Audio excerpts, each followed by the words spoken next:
course, I got in about 2 in the morning last night. Do I look like Lubie? Good morning, by the way. You look do I good. look like I need a cut, man? You look good. I'm proud of you. You're like ready. You're on time. All the guys there didn't have to stress out waiting for you. Look at you. A new day. I'm a professional. There's no question about it. And I don't like to lose a job on the first day of the job. That'd be good. Which is ugly. Because we already lost one job, and we got fired by Fox. And in fact, you and I, Lubie, are the only starters that were ever beaten out for a job by Brady Quinn. If you can kind of wrap your arms around that concept. Florida, which is in the state of Florida, has been in the Stone Age forever. I mean, we're still operating by blue laws. I don't even know if you can buy a beer before 12 o'clock on a Sunday. I'm not sure what religious cult is responsible for the legislation that takes place, but essentially Florida is structured this way. We're here in South Florida, which is very hip and up with modern times. And once you get, would you say, north of Palm Beach, Mike Lubitz, West Palm Beach, Florida, for those unfamiliar with the geography of the state, if you get like 30 miles out of town here, forget about it. It's Hillbilly City. You're hearing banjo music and somebody's telling you to squat down like a pig when you pull up to the Waffle House. It's just the way it is. Leslie Visser, a lovely and talented one. I mean, the first woman and for a long time, the only woman, there are now two, in the NFL Hall of Fame. I mean, in there with all of the greats, Johnny U, Joe Willie, all of our favorites, Joe Montana, the great Dan Marino, and Leslie Visser, part of the scene in the NFL Hall of Fame. But what level of distinction is it to be the first guest on our new program? Because I would imagine, Leslie Visser, and by the way, how are you? Thanks so much for joining us here on the program. Is this an after-school special? This isn't practice. We're doing it. We're all over the world. Congratulations to you guys. I'm so proud to be your first guest. And, of course, I have a number of things to go over that maybe this time it could be different. You know, it's not the gambler's creed. You think we can erase the past all at once here in one program? It's impossible. The time. Wake up with Defo, joined by Lubie. Welcome to the Defo Show.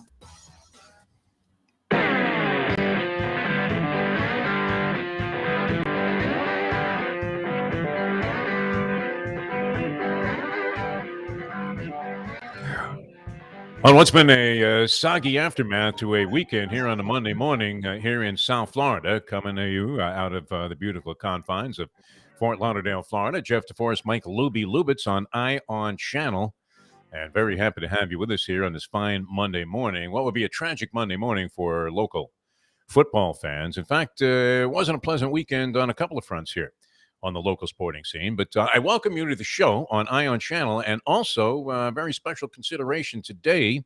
And a lot of people have been asking me, hey, is there like a radio station I can punch up in town and catch you? The first hour of the program today being rebroadcast on 1470 WWNN, courtesy of the lovely Jody. We have a little project working there down the road, and I believe that's going to involve Mike Mayo and a lot of talk about food.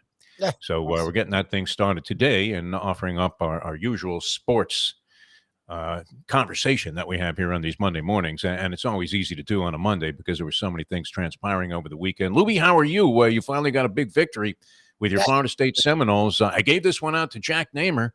Nice. He asked me after listening to our handicappers. Now, I don't think Jack bets. I don't think that's his ball game. Do you get the impression that Jack Namer, who is, of course, the man behind Ion Channel and our move here, and here we are already rolling into our second week, and just listening to those clips, I was thinking that's just a small sampling of what we had on the table there last week. So all in all, I would have to say it went pretty well, and here we are in week number 2, and have a big meeting planned later on today, going to improve the video aspect of this thing, and everything's getting very, very exciting. But nonetheless, Jack asked me after listening to our handicap, he was so stimulated by Degenerate Friday. Imagine this. That he said, I got to get down on a game. Well, give me a game, Defo. So I'm looking at Florida State laying 35 and a hook against UMass, which their last big game involved Dr. J. Although they are the subject of one of the great tough beat gambling stories of all time, as told by the professor. I don't tell it as well as the professor, but essentially boils down to he gets inside information that Marcus Camby will not be playing for UMass when Marcus Camby was a basketball player there. And Marcus Camby essentially was the whole team. If you had Camby on the floor, UMass had a good shot to win. If you didn't have Camby on the floor, they had no shot to win. So nobody knew except for the professor and a sports information director at UMass, who the professor happened to be friends with, that Canby was a definitive out of the lineup for that night, going against Rutgers on the road. And UMass is laying like an enormous number of points, something ridiculous like 17, 18 points in this ball game. And sure enough, the professor unloads, knowing that Canby wasn't going to play and that the team is awful without him, had no chance whatsoever. So they're getting slaughtered by Rutgers at halftime, and the professor is also getting 17 and a hook. And they're up like 20, right? There's no way you could lose this game. They could have left the floor, which is essentially what ended up happening, and still won the game if they had allowed the game to continue. But there was some kind of Black Panther gathering or a campus protest. Yes. And the people, and this is still going on today, believe it or not, because there's another weird story that came out of the sporting world that absolutely startled me this morning when I picked up on it in the New York Post while doing my show preparations.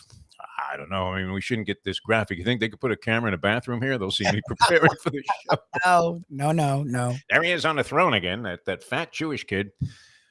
But nonetheless, they have a student protest. So they come out, they do a sit-in at the court, the basketball game at halftime, and they won't leave, and they cancel the game.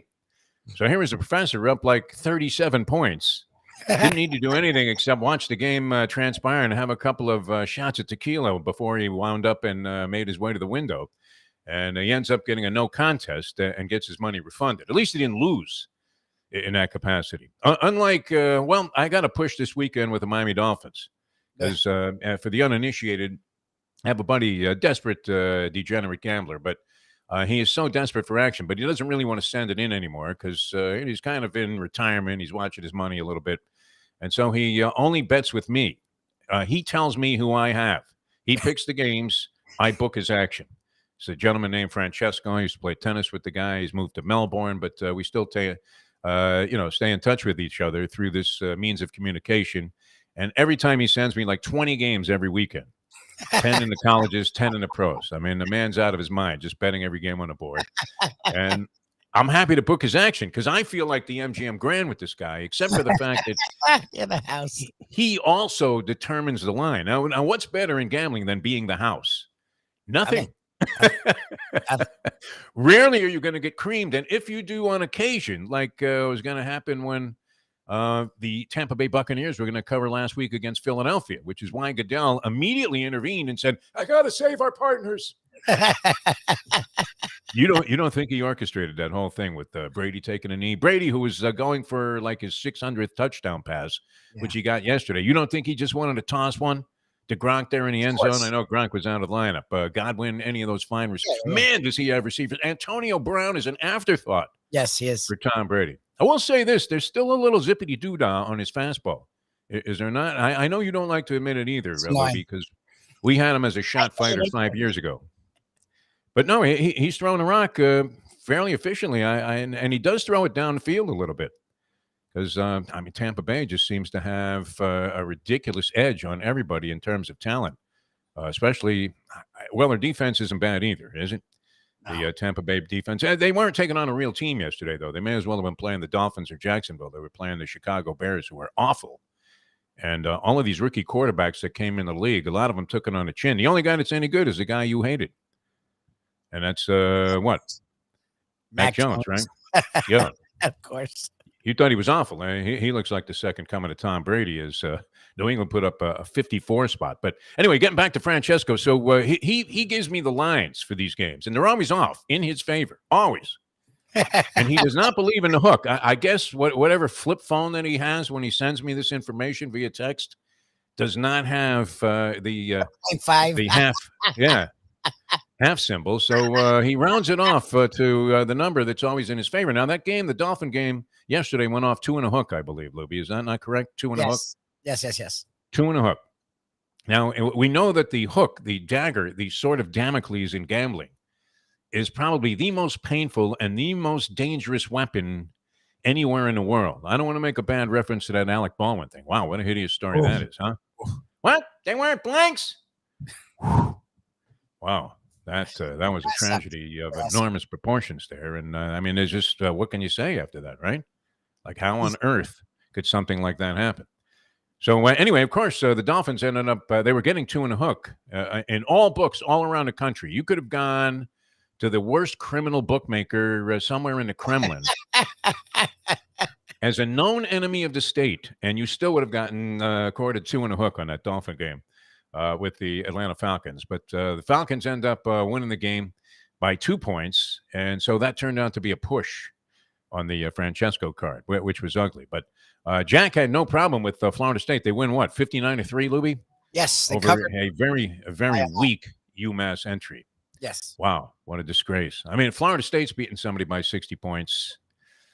What are you doing, putting a game like that together in the first place? Come on, college football. I mean, I always think of Sagrado with the sanctimony. Oh, it's all about the kids. No, it's all about the fabulous moolah. And the sooner you learn that, the better off you're going to be. Now, this was curious, too. Did you see what happened? It was almost like January 6th all over again at the Barclays Center in Brooklyn. Oh, Louis, yeah. did you catch this story? Yeah. God. The anti-vaccine mandate guys, I mean, were lined up there literally like they were following Trump right into the White House. Unbelievable. God. And throwing punches, and they stormed the building, and they knocked down doors. It looked like Black Friday at a Best Buy.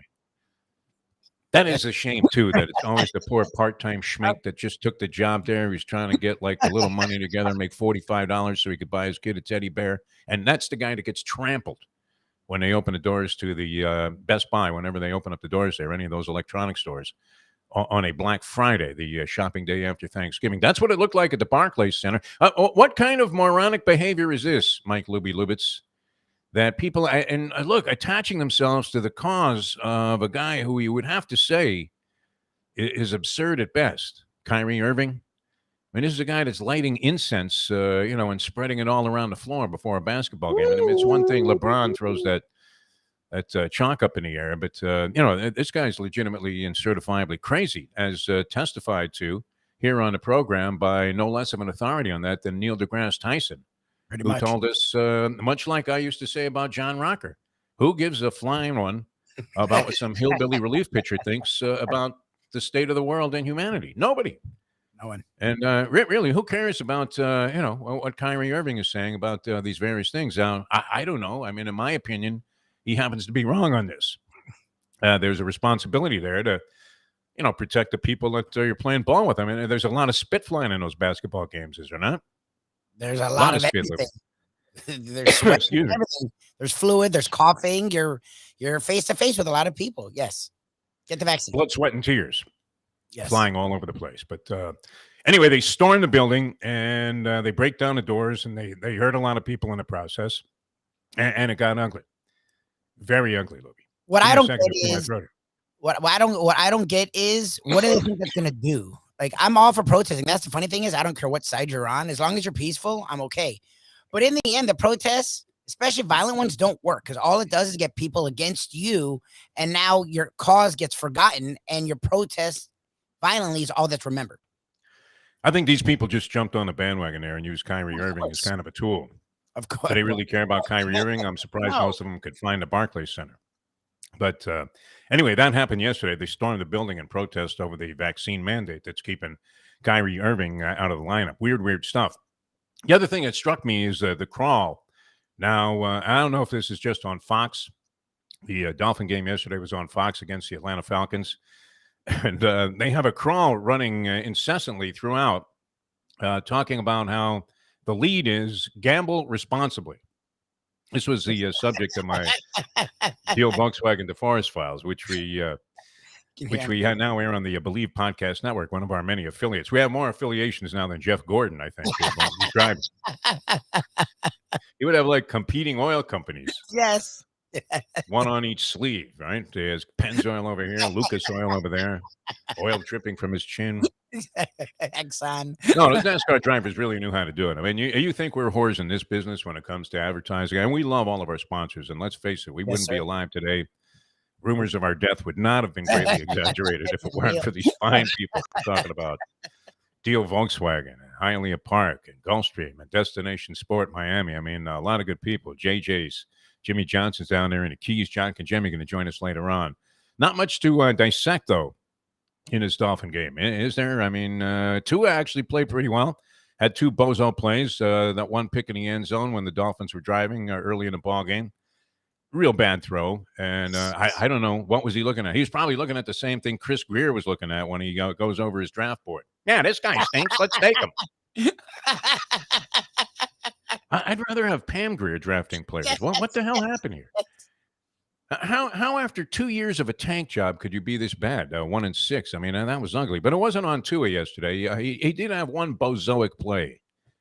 And the rookie quarterback, the quarterback on a losing team, we saw this with Jameis Winston when he got into the league there, and he was making bozoic plays. I mean, balls being tipped up in the air. They're invoking the infield fly rule. This was particularly ugly by Tua. That second interception, that really kind of was a game changer.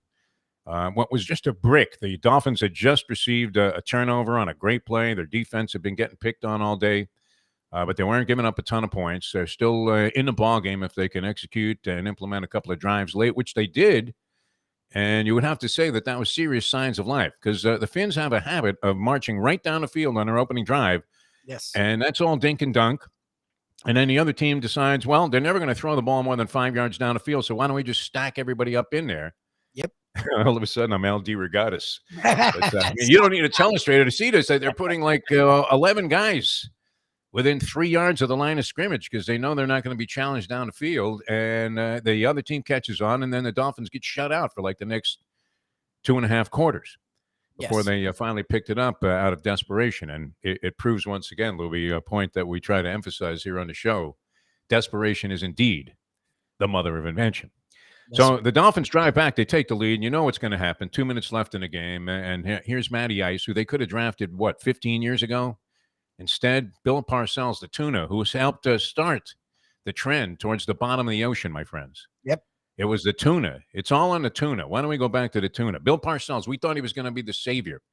Teams that are bad are always looking for saviors, and they believe that whoever the next incoming a guy is, whatever component that is, whether it's a coach, GM, a new owner, a quarterback, a number one pick, a free agent signing, they always think, wow, this is going to be the guy. And it never is. More often than not, it turns out that guy is indeed the Mike Tannenbaum saboteur that buries your team. How big of a burial was it when the tuna opted to take, instead of Matt Ryan, Jake Long with the number 1 overall pick? Ryan was taken number 3 in that year's draft by the Atlanta Falcons. He's been there ever since. And you would have to say the guy can play. I mean, Matty Ice, it's not his fault, right? A couple of years ago, they were in the Super Bowl. If it wasn't for the fact that Kyle Shanahan had money on the other team, the New England Patriots, and wanted to help Brady add to his legacy, they would have run the ball a few times, and they might have been Super Bowl champions with Matt Ryan, which would have been great. But the Atlanta Falcons organization is always, it seems like, in some form of upheaval, is it not? Oh, yeah. So they come in here a disheveled mess, and here's Greer with what should be a very polished team 3 years after a tank job, loaded with all kinds of great new talent, and sparked by a fresh young quarterback who they had targeted all along to be the guy that was going to guide their fortunes. And I literally thought Deshaun Watson was going to start the fourth quarter.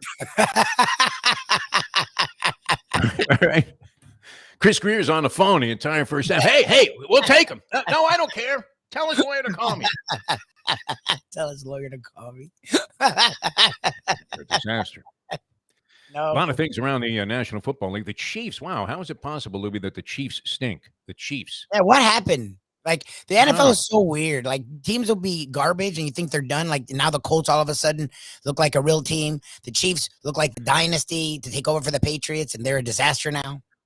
We know anxiety sparks the desire to eat, especially with fat people. I've experienced that my entire life, right? You start shoveling a Knish in your face right before the show starts here. It's just ease the nerves that go along with having to perform in front of millions of people every day. And leave it to the director, in this case, the great Jack Namer, to whisper in my ear right before the show. Don't worry about the millions of people that are watching and listening. Okay, Jack. Thanks. But, anxiety, would you say that's a fair statement, Mike Lubitz? Yes. Anxiety sparks, especially in a person with a little bit of a voracious, robust appetite to begin with, sparks the desire to eat. And there was Andy Reid on the sidelines with the Kansas City Chiefs, especially after the Mahomes play. And he had one of those turkey legs. Remember there was a guy, Turkey Leg Jack or something, that used to ride a truck around before they got, the idea that, hey, we don't want to let anybody sell stuff on our property. Right? And they had the Turkey Leg guy, had like one of the original food trucks. Do you remember this guy? You might have been a little child at the time. But did your dad ever get you one of those? And this would be the kind of cannibalistic thing that you would be eating, Lubie, because, I mean, it is huge. I mean, literally like the size of an oar, this turkey leg. I know. Ben-Hur had one of these in his hands, and he was rowing that boat, and they were saying, rapid speed.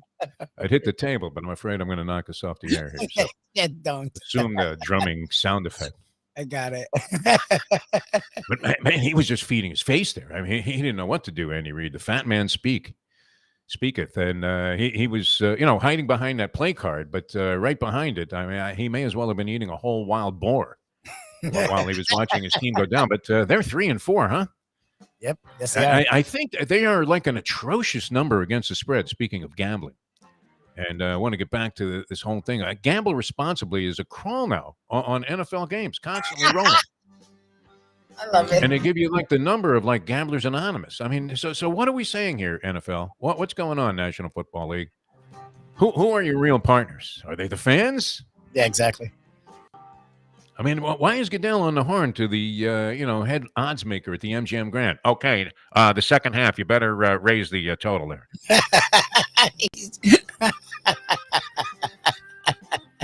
What does this world come to? College football, the Canes got a win. They got off the hook there on the Manny Diaz lynch mob. Oh, they eked one out against North Carolina. But, as they say, a win is a win. However, this is where it's at with Miami Hurricanes football. Once a vaunted and, universally loved and hated organization. yes. Did the majority of I think the majority of the country liked the Hurricanes. Who was it that hated them? Notre Dame fans. And what? Ohio State hated them. I think the youth, Nebraska, Oklahoma, they hated them. I think a lot of America hated them. They were like the team you love to hate. Alabama, They were fun, they were exciting, but they pushed it, especially under Jimmy. Like they would do the fatigues, they did the whole thing, and old school football person was not a fan of that. It was Vanilla Ice that really made the Hurricanes what they are. When he put that video out, right? The only hit song by a white rapper, at the time. That's for sure. This preceded Eminem. And it was a pretty lame song, but you know what? It still sticks in your head, right? Yes. The whole thing, Vanilla Ice thing. But when he wore the hat in the video, I think that's what made the UM program as popular as it was around the country. Nonetheless, when a victory like that is almost insignificant and you're thinking they're just going to get pasted by Pittsburgh next week, doesn't really make for great conversation about the local sports team. So college football, very interesting, though, over the weekend. Illinois, Penn State, did you catch that? I happened to tune in and caught the overtime period because I root against Penn State in every game that they play also. And it wasn't really so much the Papa Joe thing, although that was disgusting and despicable. Can you imagine? I mean, when one of your heroes turns out to be an enabler of evil like that? How disappointing. I loved Joe Paterno, man, as a figure. I remember I ran across him. He was coming across the court. I was covering a UM Penn State basketball game, and there was Papa Joe in the crowd, and it was like, wow. It's fantastic. Like there are a few people that you see in crowds, just like we were talking about with Mary Hart, where it makes you think, wow, this is great. Look who's at the ball game. Although it still is true about that whole Larry King thing.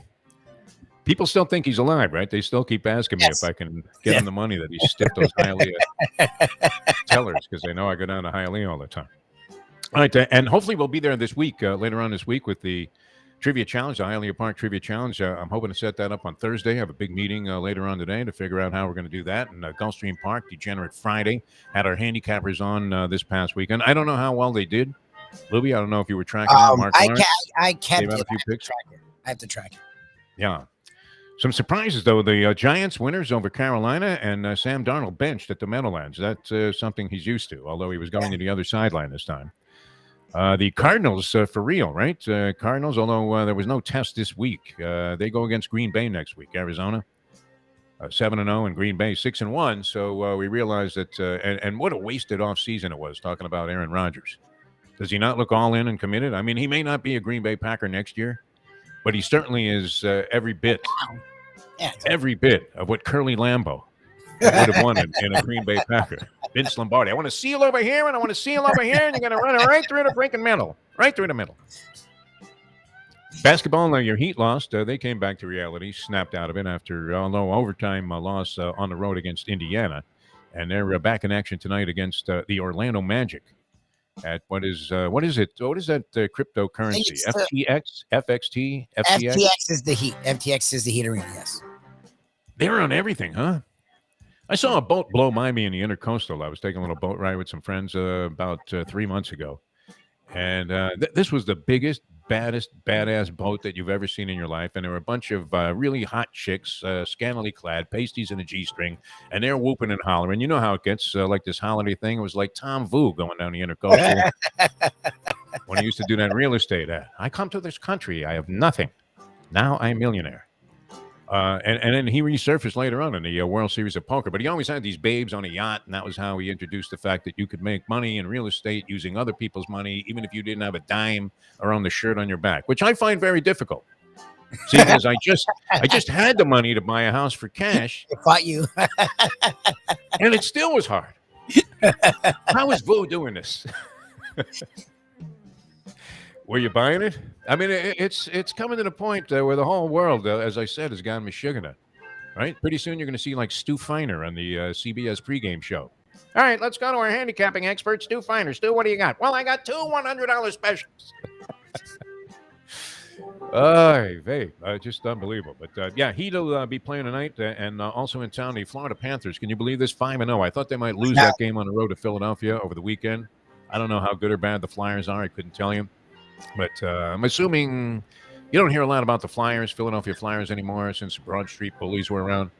So I'm assuming that they weren't a great team, but still 4-0 go on the road. If you were going to slip one up and put one in the loss column, that might have been it. The Panthers prevail there. So they're 5-0 and the best team in the NHL. You know who else is doing very well, by the way? Speaking of Florida Panthers, the guy they threw right off the bus there in Saskatchewan, Gerard Gallant. As the Rangers in his first year as head coach there at 4-1 to start the season. I don't know that they were expected to get off that kind of a hot start, and we'll see if they can keep pace there. Gerard Gallant. Hey, Jerry, you want your bag? What a disgrace that was to have Jaromir Jagr throw a duffel bag out the window of the bus. This is a poor schmuck who's laying in the snow there, having just gotten fired from his job. That's worse than the radio burp walk.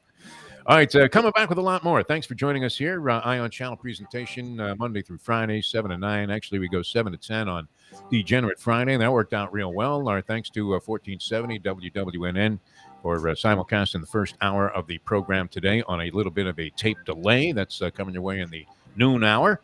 I'm Jeff Deforrest. He's Mike Lubie Lubitz. John Congemi goes Dateline Dolphins, although that's that headline and that title may need to change, huh? We're not going to attract a lot of listeners and viewers here on the Ion Channel talking about Miami Dolphins football all day, are we? No. Thank God John is versatile, and he knows enough about this business to say, let's not necessarily whip that dead horse, Defo. Looks like one of your horses heading for home there at Keeneland over that weekend when all the chalk was coming in. All right, coming back with more. John Congemi is brought to you by Jimmy Johnson's Big Chill in the Keys. We are also brought to you by Destination Sport Miami. And man, that is a hot place. You've been down there a couple of times to see the plans. Yes. And I always like when they do the model. And sometimes, the finished product never looks anything like the model. But this is going to be a spectacular. The largest indoor, multifaceted sports training facility and sports facility anywhere in North America. Yes. I would think in the world. You think the Saudis have something bigger than this? I don't think so.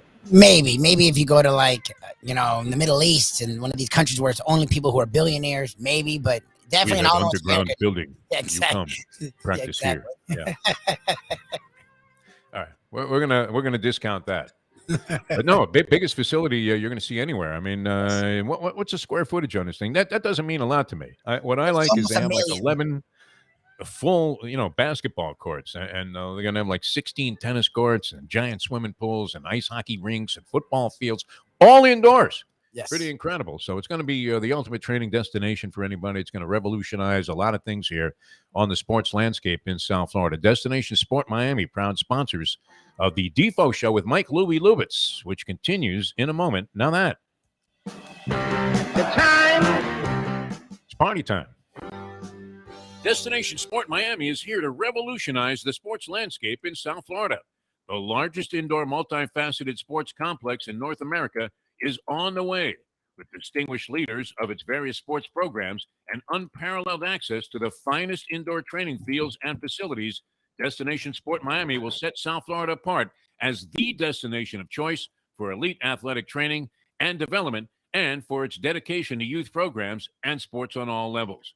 A phenomenal concept and a powerful undertaking, Destination Sport Miami will also be an important commodity in the sports business community as well. Destination Sport Miami, its time has come. Hey folks, Tony Segreto here. What if I told you you could go to a great restaurant, feel completely safe because their COVID protocol is unmatched, have an amazing meal, have a great time. When the bill comes, you won't get sticker shock. You're going to say, that's too good to be true. No, it's not, because I'm talking about Texas Roadhouse. Great family atmosphere, great atmosphere for a couple, great atmosphere if you just want to go by yourself and watch a game and have the coldest beer in town. And while you're doing that, have the best bread in town. All at Texas Roadhouse. Everything you get there is fresh every day and made sure it's served at your table, hot and ready to go. And the best part is you don't get sticker shock because the prices are amazing. Texas Roadhouse. Recently, we realized it's not just hurricane season that can hurt us. Any time of year, things can happen to your home or business. And the insurance company can be your friend, but they also can be your enemy. Horizon Public Adjusters, Justina Testa, are here for you to help this process go so much easier. Before you call the insurance company, call Horizon Public Adjusters and Justina Testa at 954-809-8752. Would you go into court without an attorney? So why would you go up against an insurance company without Horizon Public Adjusters and Justina Testa? 7 to 10 times more money recovered with a public adjuster than if you went on your own. If there's no recovery, there's no fee. Give them a call at 954-809-8752. Why go up against insurance companies alone when you can have Horizon Public Adjusters and Justina Testa on your side? Play the ponies in style at Champions, the outstanding simulcasting room at beautiful Hialeah Park. Yes, the grand old lady of thoroughbred racing has never been more vibrant, and you can wager on the races from the top tracks around the country while enjoying a cocktail at the Brass Rail Bar or any of the fine food served throughout the facility. If poker is your game, you're covered in style. And you can play all your favorite Vegas-style games, including blackjack, craps, and roulette in Hialeah Park's sizzling hot casino.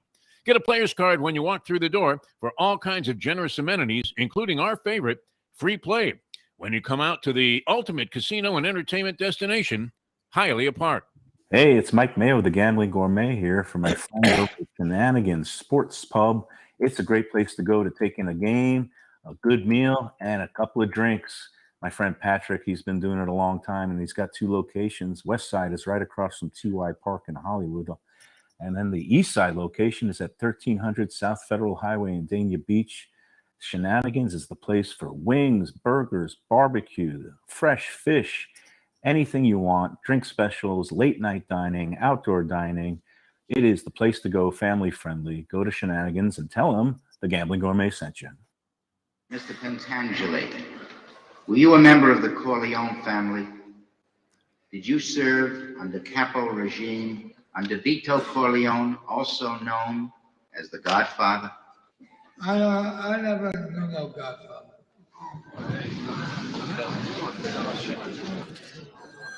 Mr. Pentangeli, you are contradicting a sworn statement you previously made to me and signed.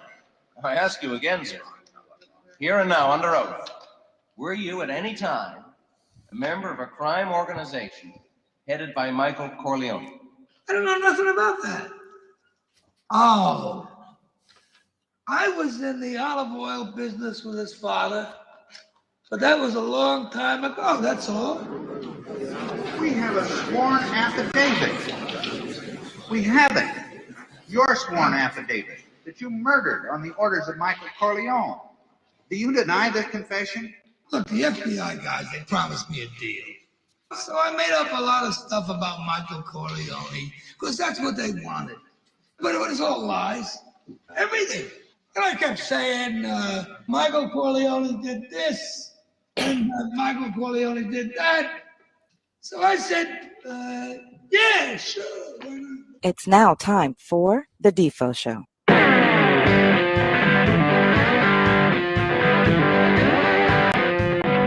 Welcome back to the show. Great to be with you here. Ion Channel presented the Defo Show with Mike Lubie Lubitz. I'm Jeff Deforrest, and he is Mike Lubie Lubitz. Yes, sir. Later on, we go Dateline Dolphins with John Conjemi. We'll also talk about the college football scene and obviously start spreading a broader look around the National Football League during John's segments here. That could have been the Pentangeli testimony. Could have been Chris Greer being deposed by Stephen Ross. Excuse me. Choking on that. That was ugly yesterday with the Miami Dolphins. Not the only ugly game, huh? I guess we found out a few things about the National Football League, Lubie, and this is week 7 of what will soon be like a 30-week season because they have to be just raking it in. And for the most part, I found the NFL to be wildly entertaining so far this year. I really think it's been great. I don't know. You're much more of a college football fan than I am. I did mention earlier that I caught the overtime, which I like the format of the college overtime. Yes. I'm not sure I favor it over the NFL, but you don't want a game ending in a tie. Yeah. Now, it got a little old because they kept pulling an old Brooklyn trick, which is, let's go to the other side of the field. And they kept walking back and forth. Did you catch that? Illinois and Penn State. And as I mentioned, I've always been anti-Penn State. I went to Syracuse. They were the arch rival. Now, by the time I got to Syracuse in 1969, they were really no good anymore because Ben Schwartzweiler was still coaching the team, and he did not realize that they had legalized the forward pass. He still thought he had Zonk. Yeah, just give it to Jimmy. Jim Brown, I mean, he had some good players there. Let's face it. Jim Nance, I mean, you had all kinds of great running backs there, including who left in 1968 and went on to great fame and fortune with the Miami Dolphins and carried them to Super Bowl 7. Don Shula and the Miami Dolphins completed an undefeated season with a magnificent performance by Zonka and Greasy in Super Bowl 7. That was pretty much their last glorious moment, was it not? I guess, what did they win Super Bowl 8 also? I think so, Lubie. That was it. Yes, it is. Going back to I mean, a long, great run of running backs, but Syracuse wasn't very good by the time I got there in football. They'd fallen off the map. They rose a little bit to prominence with McPherson as head coach. Remember Dick McPherson? yes. And very, upright, upstanding guy. Religious zealot, though, a bit of a religious zealot, which always scares me in a football coach also. The religious zealot in a football coach. A little bit too much. That's why it's so weird to see Dabo Sweeney looking like a disgraced TV evangelist. I didn't mean to sin. He doesn't even care, though, Dabo. I mean, he's losing every game. Lost to Pittsburgh over the weekend, and he's rolling off the field there. And stuck. It looked like they were going to just absolutely get annihilated in that game at halftime. And he's all smiles, Lubie. Of course. That's what money will do for you. Yeah, exactly. You just keep sending your contributions to the post office box. We have to get Jack Namer to put a post office box at the bottom of the screen and see if that works. Or you can just send your checks. Is that legal? I don't know. They're going to be like, I don't know. They do it all over TV on Sunday morning. So the SEC is going to come down on these people. And I'm not talking about the football conference. exactly. Which it was interesting, though, seeing Clemson get annihilated. Are the Canes in for a rough go against Pittsburgh? Our man, Charlie Partridge, can we get him on the show this week? It's funny. Charlie now coaching that Pitt defensive line, yeah. And I think there was a stat that came up during the Pittsburgh game that they have the most sacks in the country across like the last 4 or 5 years. Most sacks. So that's all Charlie, right? The way he had you flattened at that FAU practice. The man knows how to sick. Honestly. A pack of wolves on an injured and impaired dog. That's for sure. Anyway, it was very interesting all across the college football scene. Can Cincinnati, that'll be the big question. Can Cincinnati with the scrub schedule? And speaking of scrubs, I mean, Did they beat Navy? I think they eked out a win over Navy, which is still running that sickly-looking triple option. That's a weird offense. Should that not be ruled out? You talk about ruling out the shift in Major League Baseball. The option should be just eliminated from college football, right? You're caught running the option. They drop your program and you get the death penalty. You're SMU. You'll never be back. Ugly offense, huh? It's just anyway, boring. It's just it's like you talk about Syracuse with Schwartzwalder not knowing he could throw. That's what the option feels like. It's like, do you guys know you can throw it? Yeah, please, once in a while. I mean, and they always have a guy with a dink arm, huh? There's nobody in the whole Navy. The United States Navy. We can't find one guy with an arm? The hell is that? The entire military. You know that they could talk somebody even if he was like 47 years old, especially now with COVID. Well, he's a 47-year-old true freshman coming in here. He's been in Iraq. He's been in Vietnam. And he's now quarterbacking the Naval Academy here in their quest to upset Cincinnati. Now, they don't have a single guy in the entire United States Navy or any armed service for that matter, because Army never has a quarterback who can throw either. Can you name one? No, I mean, no. Navy had Roger Staubach. I mean, but Staubach, that's the exception. I was going to say Staubach played for someone. But since then, I mean, when was Staubach? I mean, Staubach goes back into like the 60s, doesn't he? 70s? Yeah. What year was it, Tifo? I don't know. 60s. It was a long time ago. That's all we know. And yet, I mean, they run the same offense every year. I mean, they never get a player that you look at and you go, wow, hey, you know what? Jimmy can throw the ball a little bit. Why don't we try throwing the ball downfield? Never. But Cincinnati, I mean, that didn't hurt them any, did it? They're still in the top 4. Cincinnati right now is in the picture. How are they gonna ace them out? There has to be a way that this is done, right? You talk about the potentially testimony. I make sure Cincinnati isn't around for the final part. Alabama not losing a second time is how, because if Alabama only has one loss. Alabama's in the top 4, though, in a lot of configurations that I see, right? That's the thing. You're going to get Alabama. You're going to get Georgia. And then whoever wins the Big Ten. The Big Ten's good enough this year where whoever wins it, as long as they only have one loss, will get in. So the same. Michigan, right? And Michigan State, both undefeated. Wow. Well, that's the thing. The Big Ten, you may get 2 teams. The ACC and the Pac-12 being sort of down gives Cincinnati hopes because there is. See, I always root for that team to get in, and they always get jobbed, right? Always. Whether it was like Boise State or BYU or any of these clubs that are not like the glamour teams, they always get jobbed. They get robbed. It's like Jose Suleiman to sign the officials for the fight. You're watching like a lopsided fight go entirely one way, like that Whitaker-Chavez fight in San Antonio. One way, all the way. And somehow Julio Cesar Chavez ekes out a non-embarrassing draw. Well, it was embarrassing. Even the Mexican fans, that's a true fan. When you know your own team or your own guy got like a ridiculous break, and then you're the guys that are setting fire to the trash cans on the way out. Not that we recommend this form of fan violence. Howard Cosell was onto this years and years ago. All right, good to be with you here on this fine Monday morning. Jeff DeForrest, Mike Lubitz, Ion Channel presentation of the Defo Show. And this particular hour, courtesy of our good friend Jody over there at 1470, going to be on 1470 AM. Tangible local AM radio. A lot of people have been asking me about that, Lubie. Now we're setting something up on WWNN that really has nothing to do with this, which makes this a perfect intro to our whatever audience we have right now on there. All right, Hialeah Park, great place. We can't wait to get down there. Jack tells me he's sending trucks. He's just sending like an armada out there. I mean, we're going by land, we're going by sea, and we're going to attack this thing and have the Hialeah Park Trivia Challenge coming up for you on Thursday. I know a lot of our fans have been looking for that, and I'm looking forward to it too, because I haven't been down to Hialeah for about a month now, and I just absolutely love the place. I love what they did with the casino. Great vibe in there. I mean, some casinos, you walk in, and you're expecting to see like an Undertaker greet you with an urn. Suggesting, why don't you upgrade from the stand? This is the standard. It's like a Cracker Jack box they're going to put your mom's ashes in.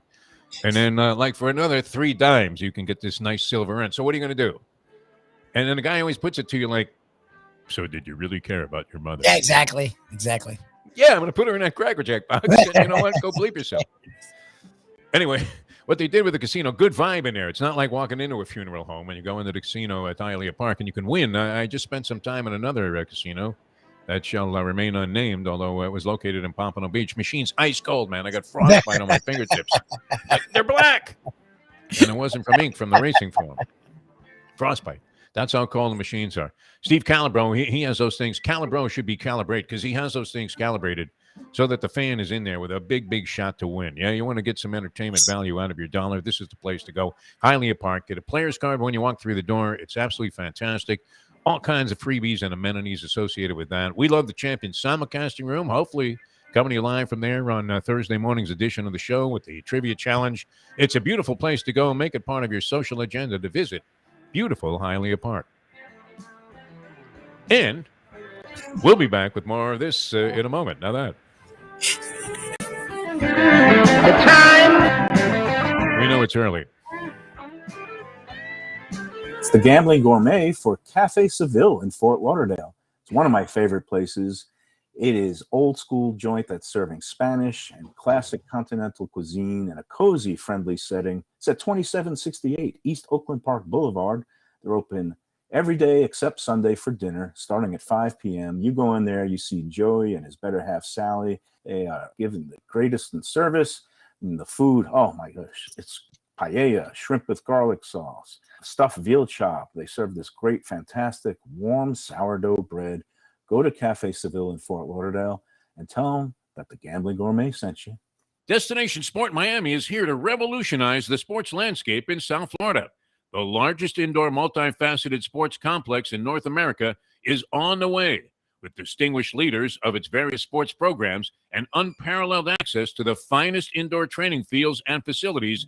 Destination Sport Miami will set South Florida apart as the destination of choice for elite athletic training and development, and for its dedication to youth programs and sports on all levels. A phenomenal concept and a powerful undertaking, Destination Sport Miami will also be an important commodity in the sports business community as well.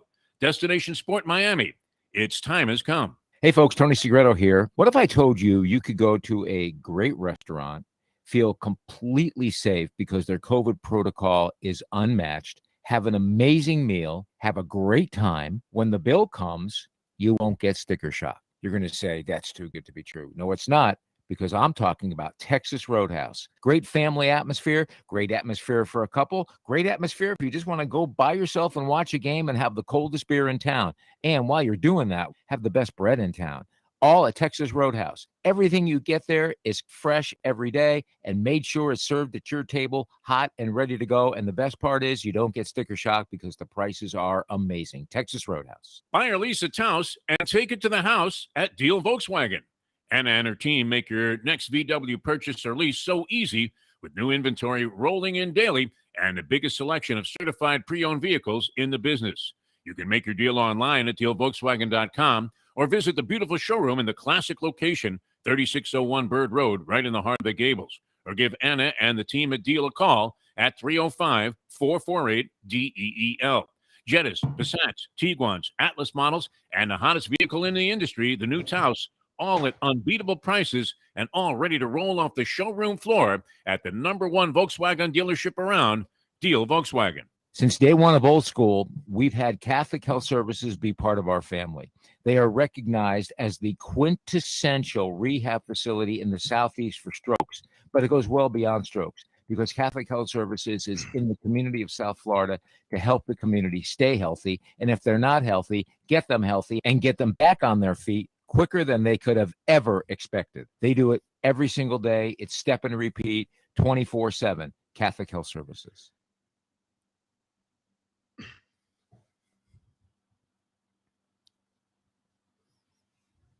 How many gamblers did I bail out last weekend with my game of the year? A $100 bettor made $10,000. A $500 bettor made $50,000. Well, I got 6 games on Sunday that I'm releasing absolutely free. These games are a burial, a blowout, a human lock. You can bet your unborn children on these 6 games.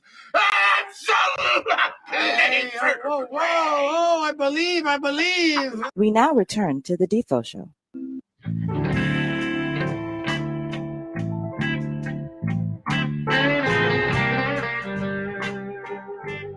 We'll give you our extrapolations and calculations on how our handicappers did on Degenerate Friday. That's coming up as Lubie will be doing the tabulations sometime during the course of this program. Mark Lawrence and the professor giving out college and pro football games on our Degenerate Friday show, which will originate this week, at least fingers are crossed, from Gulfstream Park. It is a new adventure, Michael Lubitz, and you never know how that's going to go. Plus, the challenge would be for me to set anything up technically in a different configuration than one that I just have to punch 3 buttons, and we're on the air. Good to be with you here. Ion Channel presentation, the Defo Show.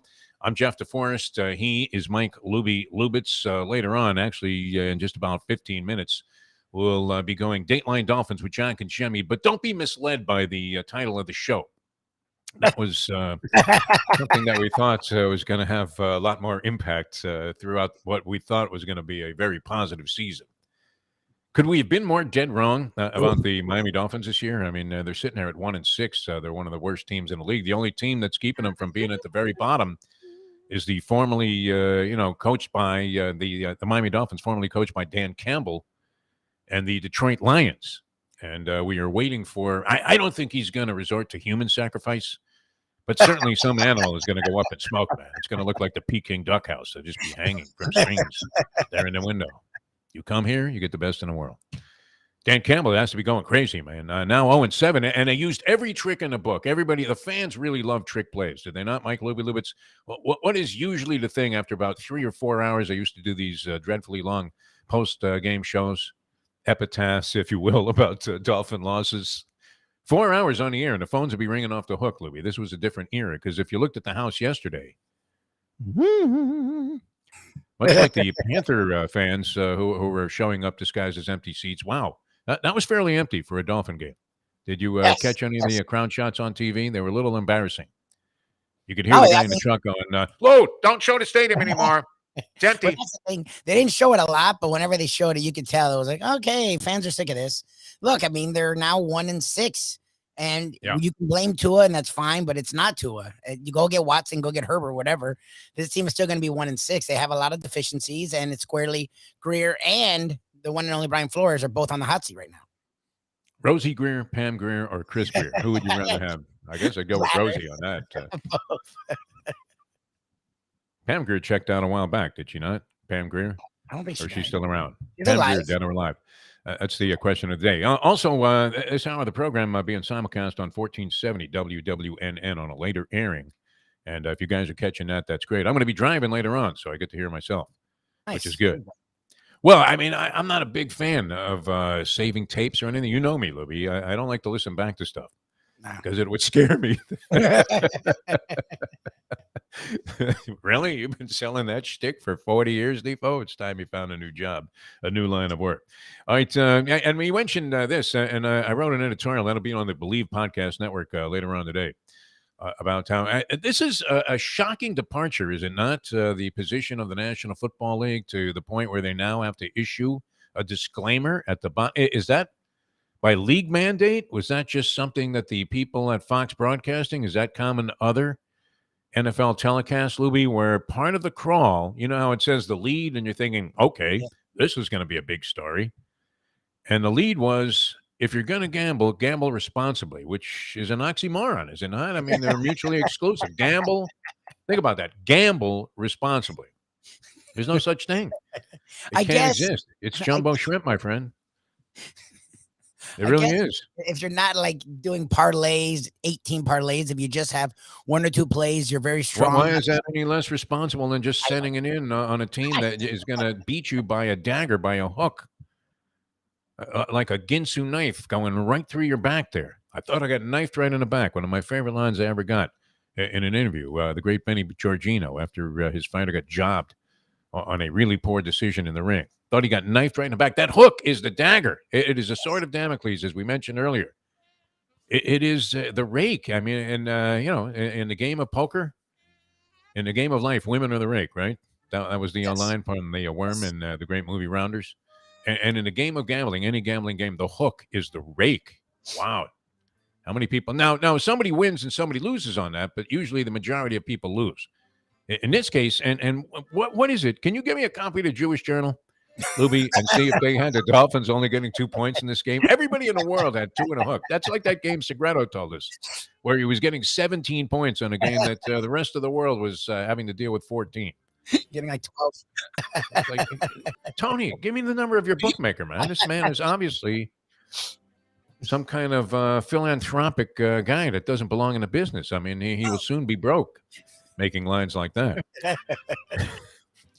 Anyway, it was a disaster yesterday. We'll dissect that a little bit with John Congemi. That's coming up in Dateline Dolphins. And then we have to expand that conversation. How much time did we spend on the Fins in that thing? Less than a minute? Yeah, can we not spend a lot? What is there to say? All right, look, Lubie, I will say this. Offensive line wasn't horrendous in this game. I thought they were given ample time to throw the football. Am I wrong about that? And they were able to run the ball a little They bit. ran the ball well. Yeah, they ran the ball well. So the offensive line was good. That's usually the first thing you point to when you're looking at a Dolphin loss. Tua wasn't half bad, although that one bozoic play. That was bad. They should have a separate category for that. Turnovers and then bozoic. A mass throws. And that's what that was, right? Where the guy just is getting annihilated as he throws a ball. And they really do. They invoke the infield fly roll. Okay, infield fly roll. Runners on second and third, man. And it pops right into the hands of a waiting defender. They run for like 80 yards. Yeah, and some lineman ends up going down to the 10. That's pretty incredible from midfield. All right, so we're coming back with more here. Ion Channel presentation, the Defo Show with Michael Lubitz, and later on, WWNN. That'll be in the 12 o'clock hour on WWNN. A prelude to Mike Mayo's Lunchbox. Nice. Always just wanted to do a show talking about food all day. And who better to do it with than Mike Mayo? 12 o'clock to 1? Are you kidding me? Perfect. That's the Sounds dream. like a plan. All right, so look for that there, you 1470 fans. We can tell you this, that if you're looking for a deal on an automobile, there are many places you could go. I don't know that you're going to get a deal anything close to what you will get at Deal Volkswagen. I have 2 Deal Volkswagen vehicles, and I could not be happier with either of them. Actually, the Mustang's car is worth more than we paid for it now. And my Tiguan is such a beautiful ride. I recommend this car to anybody. I was looking for kind of a higher ride. Yeah, you're an old geezer now. And I had like various versions of what would be, I guess, considered sports car configurations there. Not that I was Parnelli Jones or anything. But I wanted to buy an SUV. And so, of course, we're, really proud to be representing Deal Volkswagen. I went down there. That was my first instinct, the Tiguan. And I got it. It is a beautiful car. You're going to love it. Now, they're featuring the Taos now, and that is a red-hot vehicle in the SUV category. It's a little bit smaller than the Tiguan, but very sporty, souped-up, Lubie.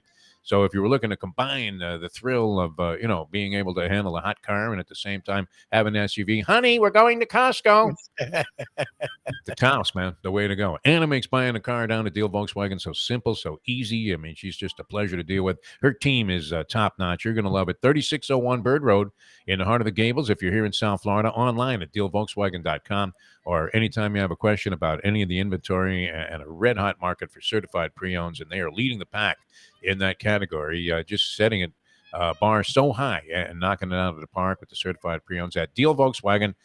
You can give them a call at 305-448-DEEL. Back with more in a moment, as I was saying. I keep spacing out on that one, Lubie. I don't know. It's a new format. I have to do it. You just always love doing it, so I'm used to it. It's Monday morning. What do you want? This is week 2. You wanted perfection? Now that. The time. It's almost time for John Conjemian. Play the ponies in style at Champions, the outstanding simulcasting room at beautiful Hialeah Park. Yes, the grand old lady of thoroughbred racing has never been more vibrant, and you can wager on the races from the top tracks around the country while enjoying a cocktail at the Brass Rail Bar or any of the fine food served throughout the facility. If poker is your game, you're covered in style, and you can play all your favorite Vegas-style games, including blackjack, craps, and roulette, in Hialeah Park's sizzling hot casino. Get a player's card when you walk through the door for all kinds of generous amenities, including our favorite, free play, when you come out to the ultimate casino and entertainment destination, Hialeah Park. Hey, folks, Tony Segreto here. What if I told you you could go to a great restaurant, feel completely safe because their COVID protocol is unmatched, have an amazing meal, have a great time. When the bill comes, you won't get sticker shock. You're going to say, that's too good to be true. No, it's not, because I'm talking about Texas Roadhouse. Great family atmosphere, great atmosphere for a couple, great atmosphere if you just want to go by yourself and watch a game and have the coldest beer in town. And while you're doing that, have the best bread in town. All at Texas Roadhouse. Everything you get there is fresh every day and made sure it's served at your table, hot and ready to go. And the best part is you don't get sticker shock because the prices are amazing. Texas Roadhouse. Hey, it's Mike Mayo for Even Keel Fish Shack, corner of A1A and Commercial Boulevard at Lauderdale by the Sea. It's my favorite place now for great seafood in a casual beachfront setting. They've got happy hour 4 to 7 Monday through Friday. They've got great dishes like grilled oysters and oysters on the half shell, bang bang shrimp, lobster rolls, octopus. They also have burgers and chicken for those who don't like the seafood. They're open 7 days a week for a lunch, dinner, and weekend brunch. Go to Even Keel Fish Sack. Go say hi to Dave and Brad and tell them the Gambling Gourmet sent you. Recently, we realized it's not just hurricane season that can hurt us. Any time of year, things can happen to your home or business. And the insurance company can be your friend, but they also can be your enemy. Horizon Public Adjusters, Justina Testa, are here for you to help this process go so much easier. Before you call your insurance company, call Horizon Public Adjusters and Justina Testa at 954-809-8752. Would you go into court without an attorney? So why would you go up against an insurance company without Horizon Public Adjusters and Justina Testa? 7 to 10 times more money recovered with a public adjuster than if you went on your own. If there's no recovery, there's no fee. Give them a call at 954-809-8752. Why go up against insurance companies alone when you can have Horizon Public Adjusters and Justina Testa on your side? Hire Lisa's house and take it to the house at Deal Volkswagen. Anna and her team make your next VW purchase or lease so easy with new inventory rolling in daily and the biggest selection of certified pre-owned vehicles in the business. You can make your deal online at dealvolkswagen.com or visit the beautiful showroom in the classic location, 3601 Bird Road, right in the heart of the Gables. Or give Anna and the team at Deal a call at 305-448-DEEL. Jettas, Passats, Tiguans, Atlas models, and the hottest vehicle in the industry, the new Taos, all at unbeatable prices and all ready to roll off the showroom floor at the #1 Volkswagen dealership around, Deal Volkswagen. We welcome to the show John Congemi, who joins us for Dateline Dolphins. John, how are you, my friend? Defo, I'm doing well, and that's not the only thing that's going to reach a new height. I'll be at about 220, 225 after this football season if we visit too much. Outstanding down at Jimmy Johnson's Big Chill. Grab a bagel and a schmear, plus some Defo and Lubie. Welcome back to the Defo Show. So this goes back to an old theory. Welcome back to the show. Ion Channel presentation of the Defo Show. Jeff Deforrest and Michael Lubie Lubitz with you here on the program. And I had a friend, I've mentioned this many times. He was a fabled sportscaster here, did overnights when that was still a popular part of your broadcasting day. My good friend Eddie Kaplan. And he had a theory that the Dolphins were so popular in South Florida, that the local football team was so popular here, that you could dedicate a station to doing nothing but Dolphins conversation 24 hours a day, 7 days a week, 365 days a year, and you'd probably be among the most listened to stations that was available to anybody on the sports dial, which there are like 30 sports stations here in South Florida, none of which have any local programming, which is great. So I had an idea, and I was thinking, yeah, that's probably true. Some elements of that, even today, with the Dolphins in a downward spiral that is reaching levels of despair we never anticipated in year 3 of this Chris Greer, Brian Flores era. So I thought, well, why don't we do a weekly hour, Mike Lubie Lubitz? And I don't know if you were a big fan of this at first, on the Miami Dolphins, and then branch it out into other parts of the NFL naturally, and some college football.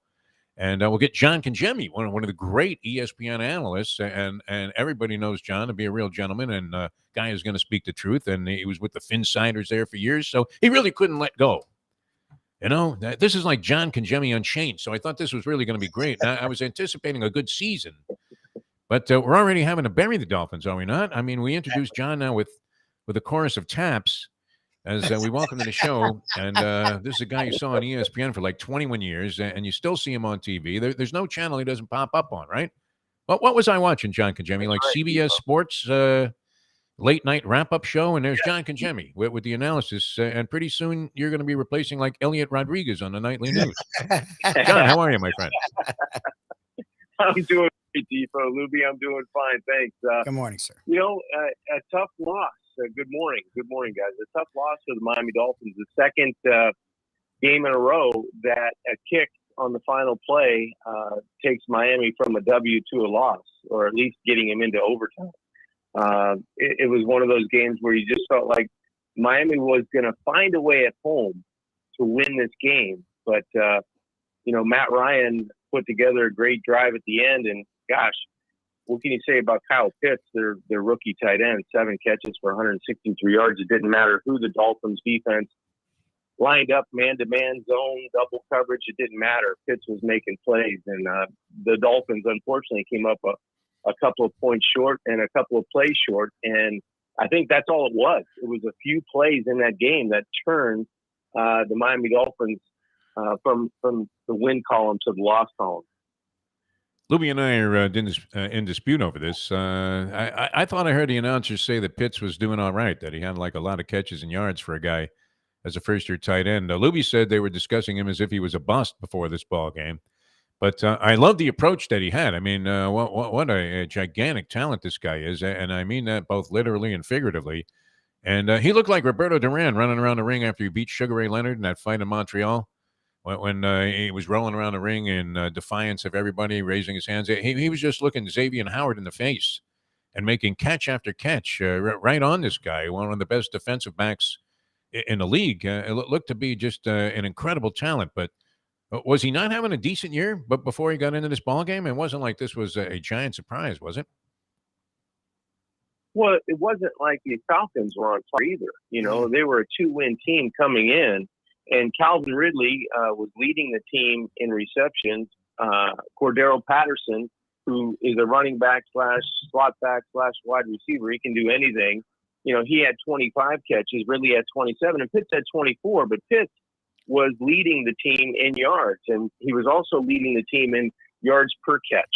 So I think for the Falcons, maybe he wasn't registering in the red zone or maybe explosive plays. Because Patterson led the team in touchdown catches before coming into the game. But you could see what Pitts can do, how he can take over a game if he's allowed to.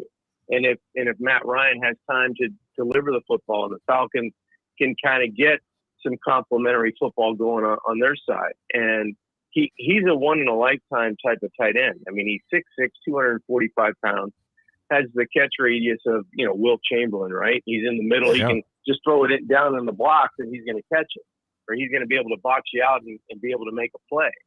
And, the Dolphins had a chance to get Kyle Pitts. If they stay at 3, they probably could have had him. Could you imagine?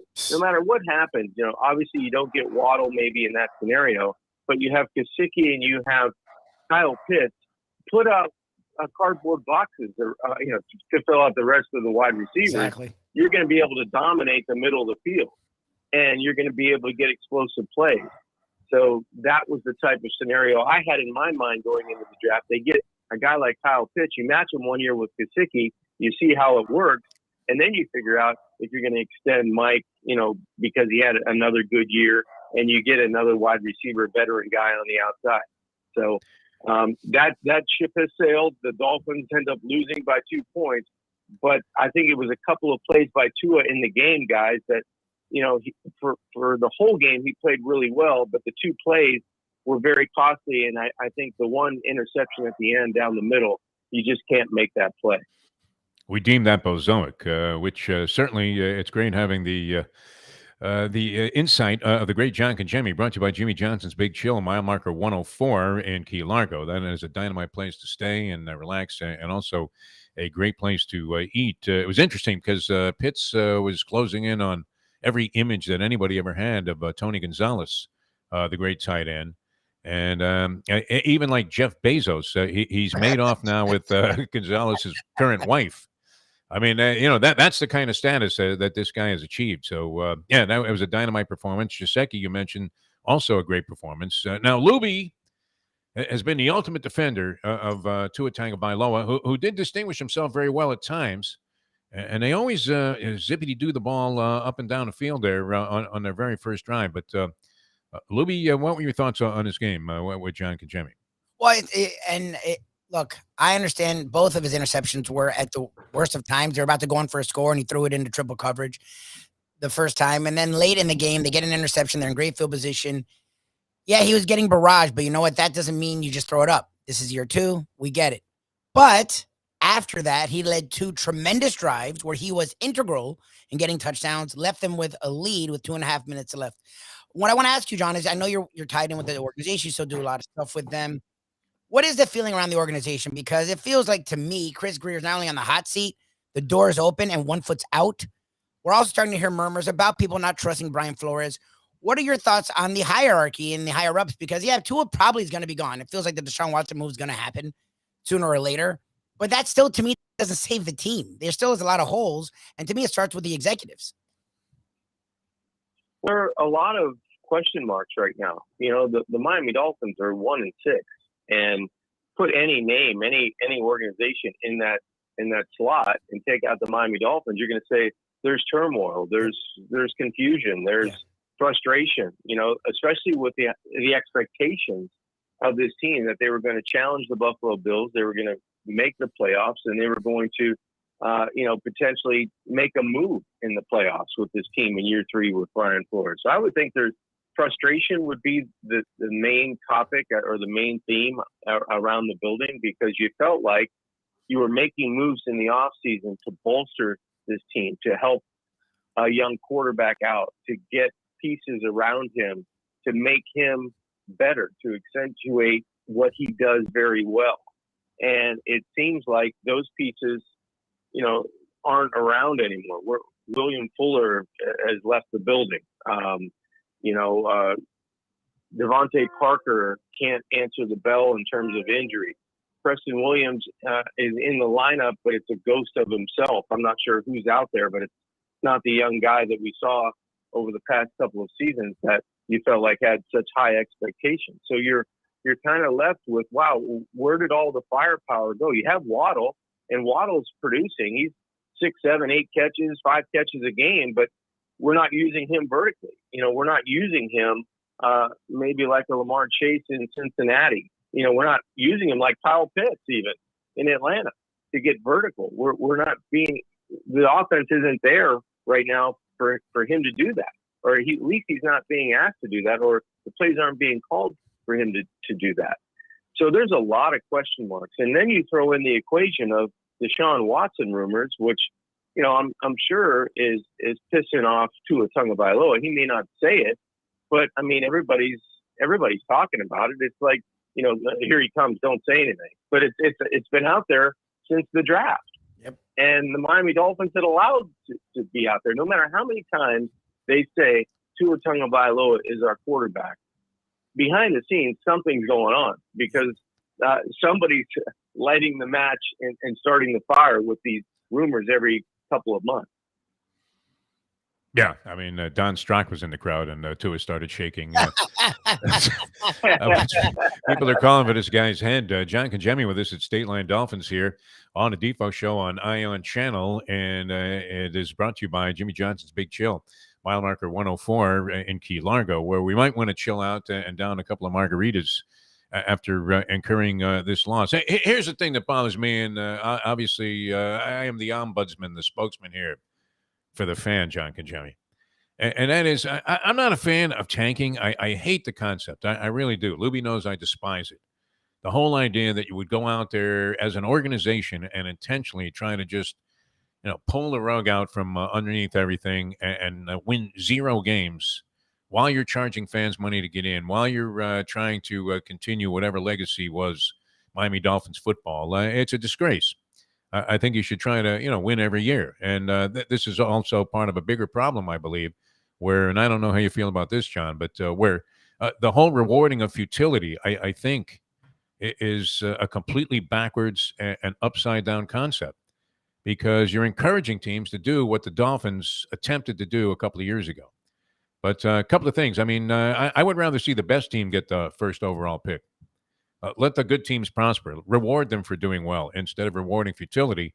And then if you are going to tank and strip everything down and sell the public that this is a good idea, how could you possibly, explain it to me, Lucy, go outside with, any degree of faith that you're going to survive the day if you're Chris Greer and maybe to a lesser extent Brian Flores, but whoever put this team together, I mean, this guy should, be on the next boat to the Bahamas, no?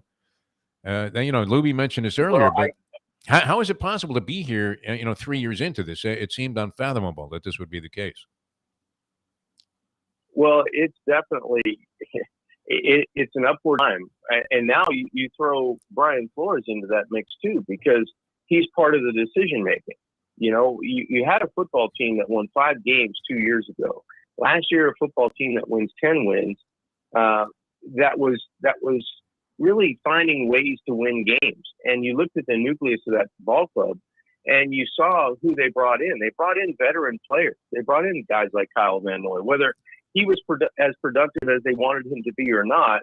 You brought in guys like Shaq Lawson that taught people around him, taught younger players around him how to practice, how to play, how to manage the body, how to do all the little things in meetings, how to pay attention, how to pay attention to detail. You had Ryan Fitzpatrick at quarterback that was doing the same thing for a young quarterback. So you had all these people that were not only, on the coaching staff, but they were your teammates, and they were playing and they were helping win football games. But at the same time, they were helping younger players come along. And now you feel like in year 3, you can get rid of all that nucleus, bring in other free agents that haven't really lived up to the expectation. And your draft choices from a couple of years ago and last year aren't even eligible to play. Your first round draft choices, you take a look at Tua. I think Tua has been productive. Yes, he's made some mistakes, but when you look overall at his play, he's not really the reason why the Miami Dolphins are 1-6. Okay, you look at Austin Jackson, the left tackle, who's now the left guard, who may be left out pretty soon. If he keeps playing the way he's playing, because he's not playing like a first rounder. And then you've got Noah Igbenogany, who's been a healthy scratch for multiple games. I know he had a knee injury this week and was on, wasn't going to suit up. But you have 2 of the 3 in the first round that you're saying we can't find, we're not confident in going into games. That's a big part of your draft class. So I would think there's a lot of trepidation in the front office, and a lot of frustration, and a lot of question marks, and a lot of finger pointing going on, because there's some things that are wrong, and they've gotten wrong within the last 6 to 8 months, and somebody has to figure out how to turn it around, and turn it around quickly. It may not be for this season, but you'd like to see this team and this organization play with a little bit more confidence against a team that hasn't won a game in Jacksonville and a 2-win team in Atlanta that comes to Hard Rock Stadium that you should beat. John Kajemi, Dateline Dolphins with John Kajemi. And wow, I guess for the benefit of the people that are listening, we need to transition out of this conversation about the Miami Dolphins as quickly as possible. Well, let's talk about something very pleasant. Yes, and that, of course, would be Jimmy Johnson's Big Chill. Mile marker 104, right there in Key Largo. Just a dynamite place to hang out. Great place to watch the ball games also. And you never know. The Jimmer might pull up in a pair of flip-flops and sit down and have a couple of Heinekens and a pizza with you at Jimmy Johnson's Big Chill. Well, you never know. You're right, Defo. Jimmy's not going out to the Fox sets in L.A. all the time on Sunday. So after his segment or two, he'll probably come by and have some chicken nachos with hot jalapenos and maybe a Heineken Light and kind of hang out and watch football. It's a great spot. The views, the Bayside views are spectacular. The food's awesome. I can guarantee it because my brother's cooking it and he's managing it, and Larry's doing the same thing. And Amanda is spectacular at getting everybody on the same page. That organizational structure is intact and in great shape. And Jimmy Johnson's is one of the finest places in the Keys to just kick back, have a beautiful sunset, go to the tiki bar and just have fun. It's a great spot. Great time. Accommodations, too, can be arranged at Jimmy Johnson's Big Chill. Check them out on the internet. Dynamite stuff. That Italian fisherman pizza is still extraordinary. Maybe the best pizza I've ever had in my lifetime. Yeah. Right there at Jimmy Johnson's Big Chill. More with John Kajemi. We'll get into some college football and another look around the rest of the National Football League. Wow. I mean, it's like we're writing an epitaph here after 7 games. I love you, Kajemi, and I love the Dolphins, but talking about them makes me sick to my stomach. It makes me ill. Losing sells on these kind of shows. I mean, if you're going to be really bad, that's kind of a good thing for sports talk because people just like to fetch and scream and yell and, hey, should be fired. And usually it's irrelevant, but it's starting to become more the case. I just find the whole process of tanking really is appalling to me. And there should be, a league investigation into any team that does it. Never mind Deflategate. Let the air out of a couple of footballs so Tommy can appease Giselle. But deliberately going out to lose as a franchise, I mean, that really is almost, I mean, it's beyond unacceptable for any fan. And it should be for the league itself. But if it's not going to work, then it's really, I mean, you're just compounding the disaster exponentially. And that's what seems to be taking place right now. So we'll move on from that. Some good things happening around the National Football League as well. John Kajemi will address that with us. And also, we'll talk about some college football and what's happening there. Can Cincinnati, there's your sports talk poll question of the day. Can Cincinnati survive and make it into the Final Four, or will they find the committees, the various people that make these decisions, find some way to just go ahead and shut them out of there at the last second, right? Like it was the World Boxing Council, and they were doing some rankings. Oh, you'll make him number 2. Okay, Jose. Yeah, I mean, will they find a way to just throw them out of the top 4, even if they're definitely undefeated? This is it, right? It's the old thing about Central Florida again, right, Lubie? Yes. Do they belong in the conversation for the national championship? We'll talk about that with John Kajemi and many other things related to college football as well in a moment. Now that. The time. It's 8:20 Eastern Standard. Hey there, it's Mike Mayo. Do you like steaks? Do you like seafood? Do you like classic old Florida charm? You could get that all and more at Tropical Acres Steakhouse and Butcher Shop. It's at 2500 Griffin Road in Dania, just west of 95. The Studiali family, they've been running the place a long time. It's been there more than 70 years. And it is now a place you can get early bird specials along with steaks to take home and throw on the grill yourself at the Butcher Shop. That's open 10 a.m. to 10 p.m. every day. It's open for dinner every night starting at 4:30, but they are closed on Sundays. Go to Tropical Acres. It's a place to go for a great meal, great people, good value.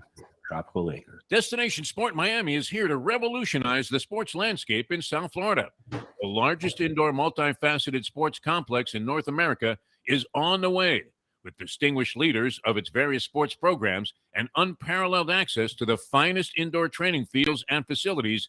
Destination Sport Miami will set South Florida apart as the destination of choice for elite athletic training and development, and for its dedication to youth programs and sports on all levels. A phenomenal concept and a powerful undertaking, Destination Sport Miami will also be an important commodity in the sports business community as well. Destination Sport Miami, its time has come. The championship meet is right around the corner at Gulfstream Park. The only place for live racing, Gulfstream's action has never been hotter. Whether it's on the track, in the casino, or part of the dining and entertainment offered at the Village of Gulfstream Park. Currently running Thursday through Sunday, Gulfstream's racing package is the best in the country, with all the top horses and people in the game pointing towards another tremendous winter season. Check out the remodeled first floor casino, open 7 days and nights a week, along with the many special events and concerts happening at Gulfstream Park. You can place your wagers from anywhere at firstbet.com. Check the calendar of events at gulfstreampark.com. Since day one of Old School, we've had Catholic Health Services be part of our family. They are recognized as the quintessential rehab facility in the Southeast for strokes, but it goes well beyond strokes because Catholic Health Services is in the community of South Florida to help the community stay healthy. And if they're not healthy, get them healthy and get them back on their feet quicker than they could have ever expected. They do it every single day. It's step and repeat 24/7. Catholic Health Services. Hire Lisa Taus and take it to the house at Deal Volkswagen. Anna and her team make your next VW purchase or lease so easy with new inventory rolling in daily and the biggest selection of certified pre-owned vehicles in the business. You can make your deal online at dealvolkswagen.com or visit the beautiful showroom in the classic location, 3601 Bird Road, right in the heart of the Gables. Or give Anna and the team at Deal a call at 305-448-DEEL. Jettas, Passats, Tiguans, Atlas models, and the hottest vehicle in the industry, the new Taos, all at unbeatable prices and all ready to roll off the showroom floor at the #1 Volkswagen dealership around, Deal Volkswagen. State Line Dolphins with John Kajemi, and that's brought to you by Jimmy Johnson's Big Chill in the Keys, and we're looking very much forward to doing some broadcasts there. I think we're going to head down there like once a month during the football season. I have to ask you this, and feel free to not necessarily spill the beans from a personal standpoint to your good friend Dan Marino. Does he experience or did he ever experience nightmares about handing the ball off to Kareem Abdul-Jabbar that one year when Jimmy insisted on running the ball on every play. And it was always, I mean, the announcer, I think it was Ron St. John was a stadium announcer back then, and you could hear him say, hand off to Kareem Abdul-Jabbar, gain of 1, 2nd and 9. Hand off to Kareem Abdul-Jabbar, gain of 1, 3rd and 8. Can he ever talk about that? Remember, no, he's those never days? really talked about that, Defo. But you're right. I think they did have that on loop at whatever the stadium was called at that Yeah, time. it was 1 yard every time. And it was a generous 1 yard they were giving him statistically. Enjoy your trip to work with lots of laughs thanks to Defo and Lubie. Now on the Defo Show.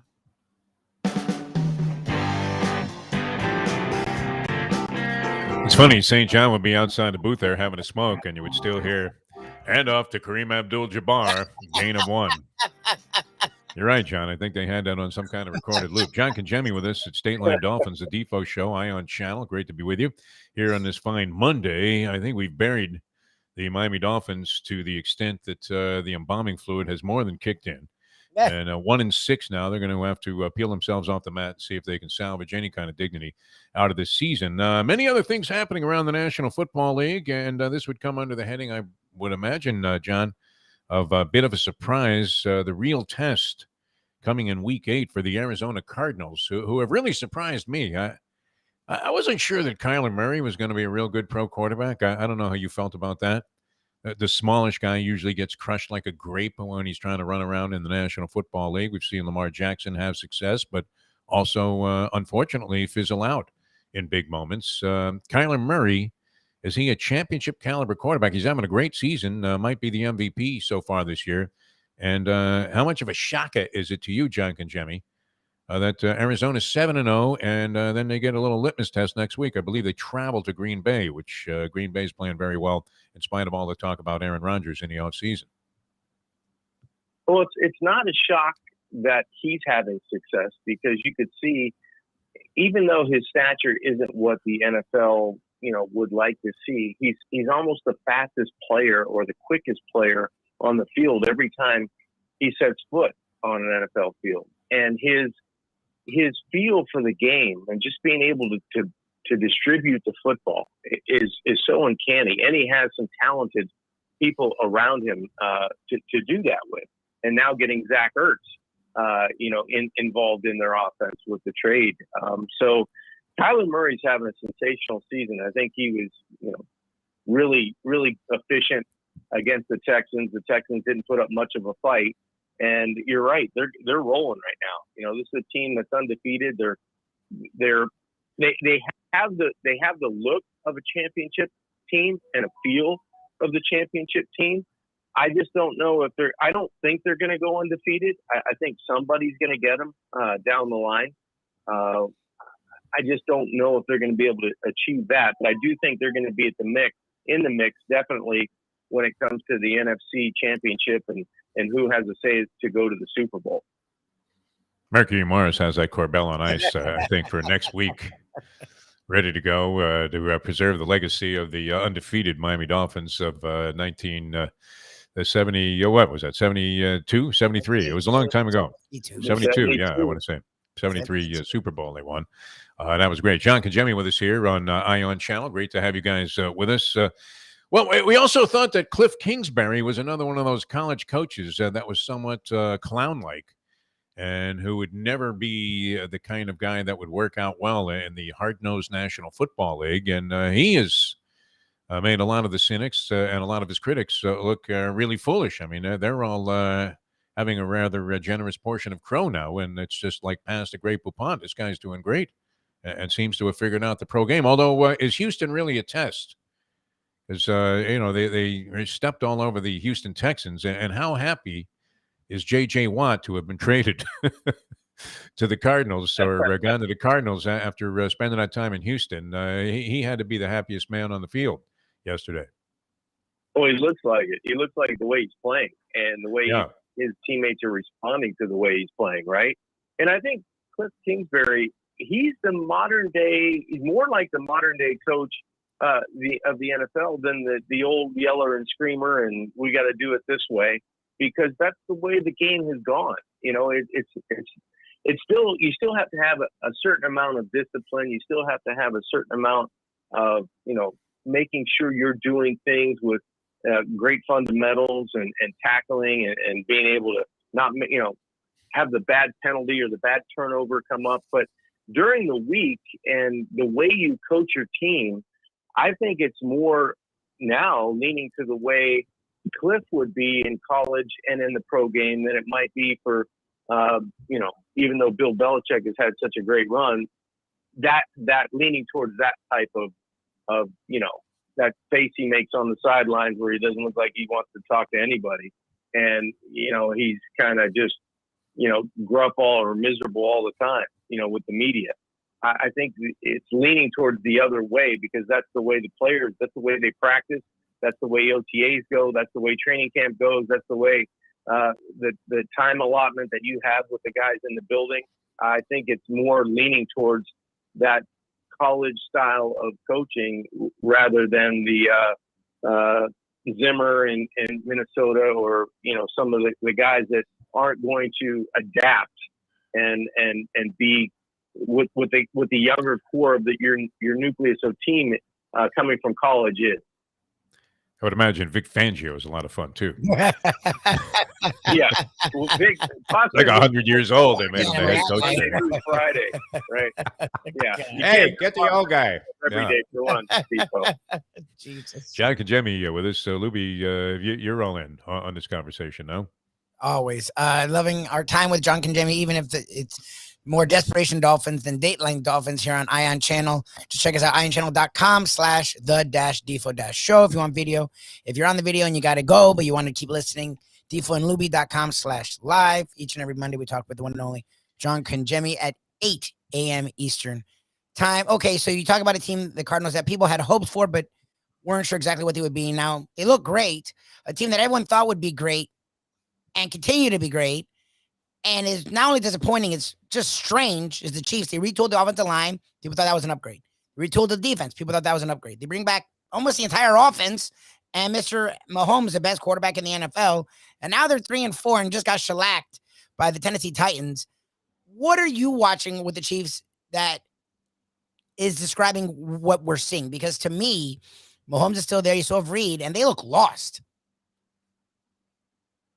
The efficiency from Mahomes, where's the scrambling and, pulling a rabbit out of his hat, and all of a sudden it's a touchdown to Tyreek Hill for 60 yards. Those types of plays have escaped the Kansas City Chiefs offense, and they've been replaced with missing on third down, having a turnover or a strip sack, fumble, and now the Chiefs defense is on a short field. And you're going up against teams that see it on film and they go, you know what, we can do the same thing to these guys.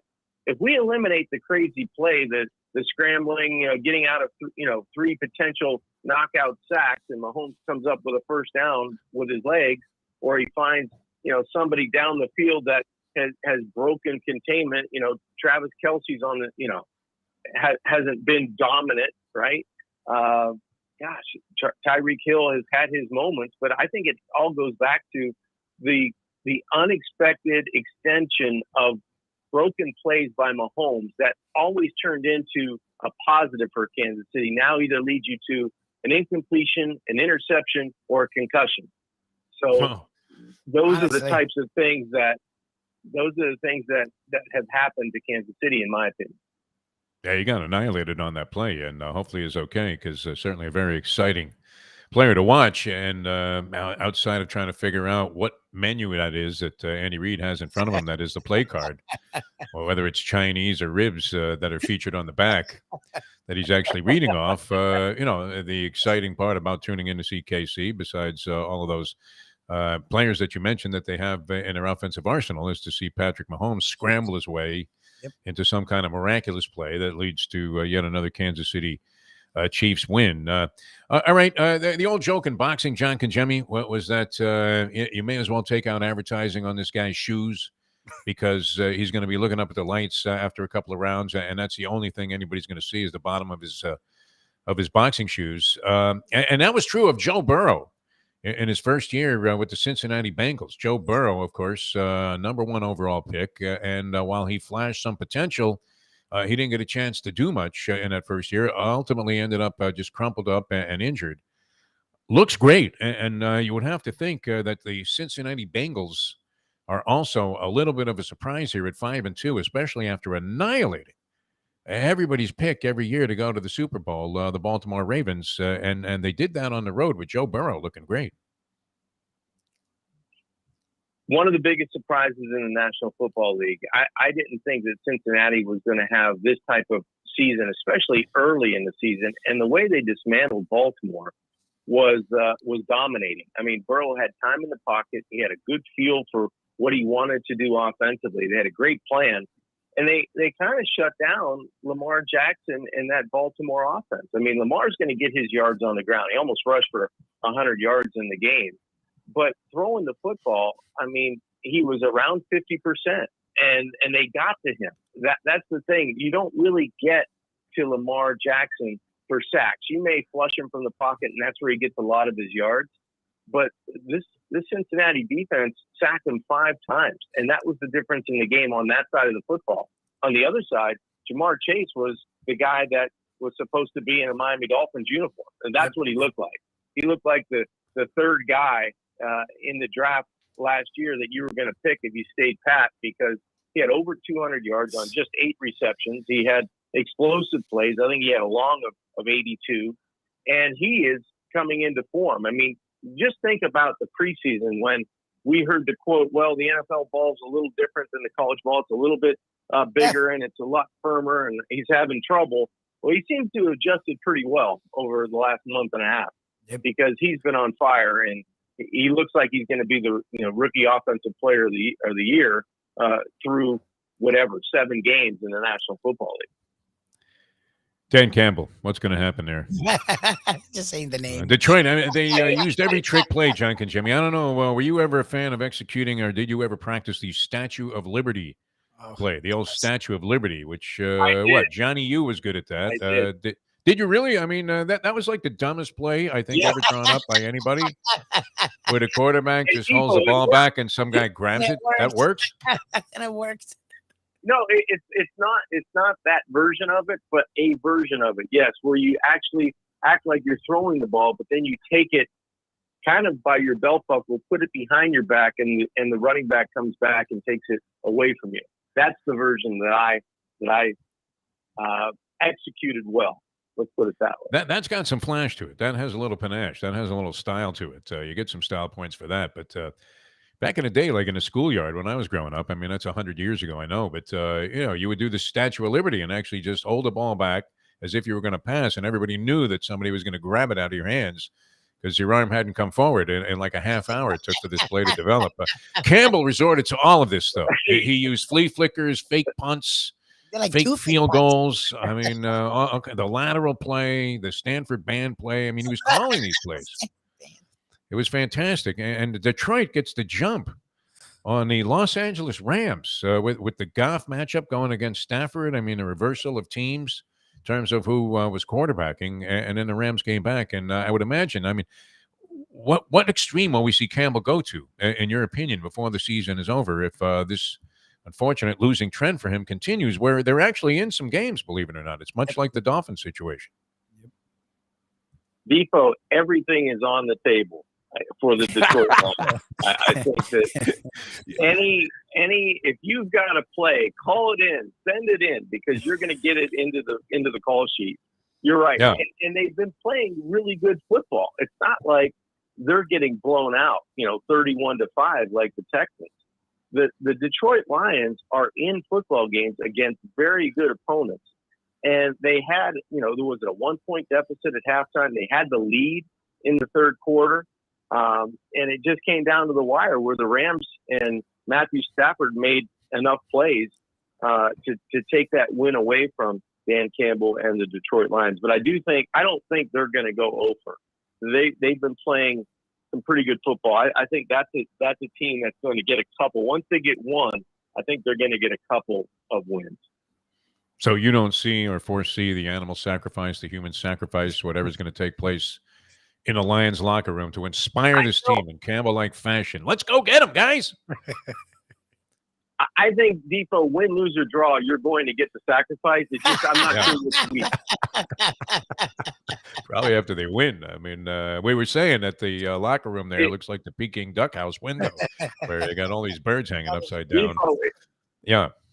my imagination of a Lions win is when they get it, no one may show up till Wednesday. No one's going to be able to find Dan Campbell for like 48 hours. It'll be terrific. Full gamut there. I don't even want to get into the fact that the Jets have left a stench over. Where was that game? Was that in New England or was that gone? I think the Meadowlands had the Giants yesterday. So maybe it wasn't so bad up there in Beantown as the Jets lose 54-13 to the New England Patriots. All right, college football with John Congemi. John Congemi, of course, 21 years. Was it 21 or 25? Your dad says like 25. You rounded it off, John Congemi. It's probably closer to 21, but if you add in the years I spent doing the UM games, probably 25. There's nothing you haven't covered in college football. I mean, from Timbuktu all the way to the West Coast. Unbelievable job he did for ESPN. John Congemi on college football. That's coming up next year on the Defo Show with Mike Lubitz. I can't tell you this, at Gulfstream Park, the championship meet is right around the corner. It's just absolutely fantastic. Everybody looks forward to it. See, I'm good with it year-round, and they put in this new synthetic so they don't have to worry when it's raining outside. The track is sloppy, and the races would be off the grass. They're just running them on this new synthetic, which a lot of people like. Great new surface. There have been a lot of experiments with synthetic surfaces in thoroughbred racing. Most of them ended up being unfavorable. Good for the horses, but not necessarily good for the racing itself. This one seems to meet the criteria that everybody's looking for. Everybody very satisfied. The handicappers think it's fair. It's fantastic. So they're ongoing here with the spring-summer meet, and then right into the championship meet. That's only, Lubie, it's like a month away. Incredible. Wow. With the best outfits in town, the top jockeys, and the best racing you're going to find anywhere in the country. Of course, the Breeders' Cup is on tap. You can catch the simulcast there. Silk Simulcasting Room is ideal for that. The casinos are open. They remodeled the first floor casino. It's a great place to be. We hope to be out there Friday with our Deal Volkswagen Degenerate Friday show. And it's always great being trackside or anytime to be out there at Gulfstream Park. And we'll be back with more with John Congemi to look at college football in a moment. Now that. The time. I'm losing it, Lubie. And old age is finally catching up with me. It's 8:41. Destination Sport Miami is here to revolutionize the sports landscape in South Florida. The largest indoor multifaceted sports complex in North America is on the way, with distinguished leaders of its various sports programs and unparalleled access to the finest indoor training fields and facilities. Destination Sport Miami will set South Florida apart as the destination of choice for elite athletic training and development, and for its dedication to youth programs and sports on all levels. A phenomenal concept and a powerful undertaking, Destination Sport Miami will also be an important commodity in the sports business community as well. Destination Sport Miami, its time has come. Since day one of Old School, we've had Catholic Health Services be part of our family. They are recognized as the quintessential rehab facility in the Southeast for strokes, but it goes well beyond strokes because Catholic Health Services is in the community of South Florida to help the community stay healthy. And if they're not healthy, get them healthy and get them back on their feet quicker than they could have ever expected. They do it every single day. It's step and repeat 24/7. Catholic Health Services. The championship meet is right around the corner at Gulfstream Park. The only place for live racing, Gulfstream's action has never been hotter. Whether it's on the track, in the casino, or part of the dining and entertainment offered at the Village of Gulfstream Park.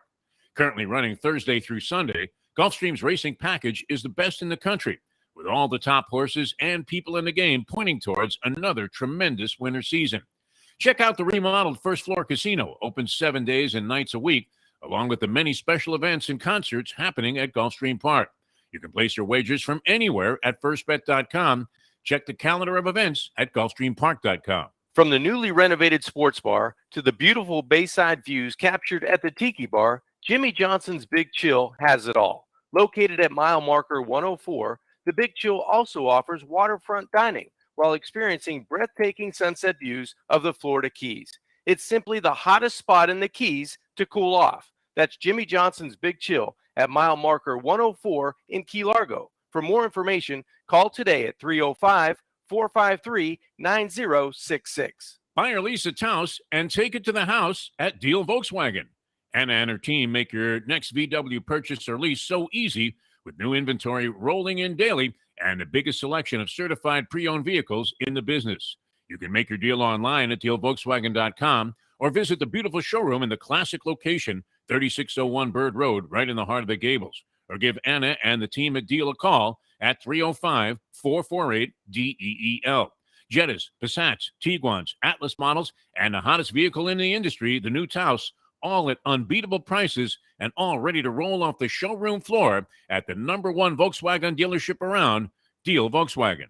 Well, John, and let me ask you, as a guy who was on the offense, when play calls would come in, when they would be aggressive or they'd be conservative, does that affect how you guys carry yourselves on the field? The confidence you feel instilled by you or not instilled by you by the coaching staff? Well, I think initially you feel the disappointment. Yeah, you're looking up at the press box, you're looking at the sidelines going, I want to choke this guy. I want to go over and tell him, call timeout and go keep us on the field because guys, the people in your huddle are saying the same thing. It's just not you. Yeah. It's just not you're taking on the responsibility of a head coach or GM or the owner of the team that, because I play quarterback, I have the final say. It's your lineman when you look at him going, come on, let's go for this thing. We can get it. Yep.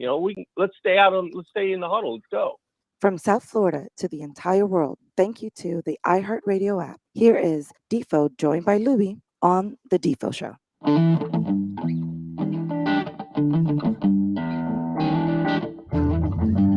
Welcome back to the show. Morning once again, everybody. Great to have you with us on Ion Channel, ionchannel.com. You want to watch the video of the program, our man Jack Namer sent me a picture in big bright letters. It says on his car radio, the Defo Show. So you can catch us in a lot of different fashions. Original material after hours with Defo and Lubie, Believe Podcast Network. And that's where you'll catch the Deal Volkswagen Deforrest files. And we're Dateline Dolphins right now, talking about college football in this segment with John Congemi, brought to you by Jimmy Johnson's Big Chill, mile marker 104 in Key Largo. Hope to get down there again very soon with our remote equipment.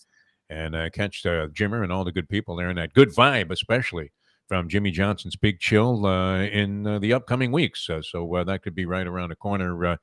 John, college football, very interesting. I guess the magic question is, how do they squeeze Cincinnati out of the top four? They always find a way to do this. I mean, whether it was UCF, whether it was Boise State, whatever the configuration was and the format was for determining who was going to play for the college football championship, they always find a way to ace out these kind of teams. But is there a way to do it? Now, a little bit of a scare there against Navy, a narrow victory. Cincinnati had deliberately been going out and crushing everybody like a grape because the schedule would be the suspect aspect of their contention to be in the Final Four.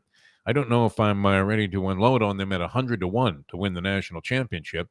They would have to get there first, and it's doubtful they could compete and win 2 games against that level of competition, the other teams that would be in the Final Four. But can they make it? And then the second part of this rather lengthy question, John Congemi, is how disgusting is the option offense to still remain as a component in college football? It's absolutely the most absurd thing that I've ever seen. You talk about the Statue of Liberty. It's right there in my rankings with ways to go about trying to score points in college football.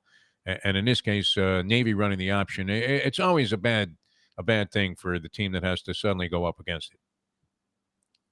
It is. It's different to look at, but it sure is hard to defend because there's only a couple of teams that are doing it in college football. And it doesn't matter the skill set. Anytime you face it, you seem like you struggle for 2.5 to 3 quarters, and you're fighting just to get a victory. But you're right, that it looks different, but it's still as effective, maybe even more effective because you don't see it you only see it very rarely. Cincinnati, they're a good football team. They're ranked second in the country in the AP and the coaches poll. They will probably finish undefeated. Just looking at their schedule, I don't know who's going to challenge.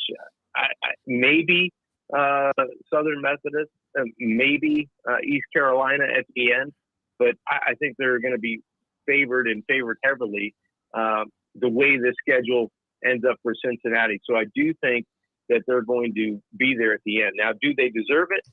I don't know. You put Cincinnati in the ACC, they're going to struggle. Somebody's going to get them. You put them in the Big Ten, somebody is going to get them. And if they're playing week in and week out, you're going to go beat Notre Dame on the road. That's a great win for Cincinnati. They're well coached. They have a great quarterback. They have skilled position players. So week in and week out, if they're in a different conference, they're probably ranked 13th to 19th, and they're probably happy about that. Well, and John, I'll say this year is as good a year as any for one of these group of 5 teams because the Pac-12's down, and then Oregon has a bad loss to Stanford. You have the ACC where there's no one is going to even be in the conversation. Clemson usually just skates in. Well, now they have multiple losses, so they're out of it. So how many teams would you really take from a Big Ten? Yeah, we could see an Alabama and a Georgia getting in Oklahoma, and then an Ohio State is up for grabs with 1 loss already, So it feels like if there was ever a year, a group of 5 teams, Cincinnati did go on the road and beat a top 10 team in Notre Dame, and they seem like they're going to go undefeated. If it ever was going to happen, it feels like this year may be it. Yeah, and I agree with you. They get a great win at Notre Dame. That's a tough place to play. It's a tough environment, and it's a good football team. It's not a great team, but it's a good football team. And they did what they had to do. Cincinnati's doing what they have to do. Yep. And you can only play the teams on your schedule, right? You hear that a million times. Cincinnati's going to do that, and they're going to run the gamut. They're going to go all the way. They're going to be undefeated at the end of the year. But when you look around and you see Alabama, Oklahoma, Ohio State, Michigan, Oregon, Michigan State, even Ole Miss or Kentucky, Wake Forest is undefeated, okay? When you see some of those marquee names that are there behind Cincinnati, and you go, well, Alabama would crush Cincinnati, or Oklahoma or Ohio State would crush Cincinnati. Well, you may not get that opportunity. You may get one of those teams in there, but, Alabama still has to play Auburn. Oklahoma still has to play Oklahoma State. Ohio State and Michigan still have to play. Michigan and Michigan State have to play. So there's a lot of things.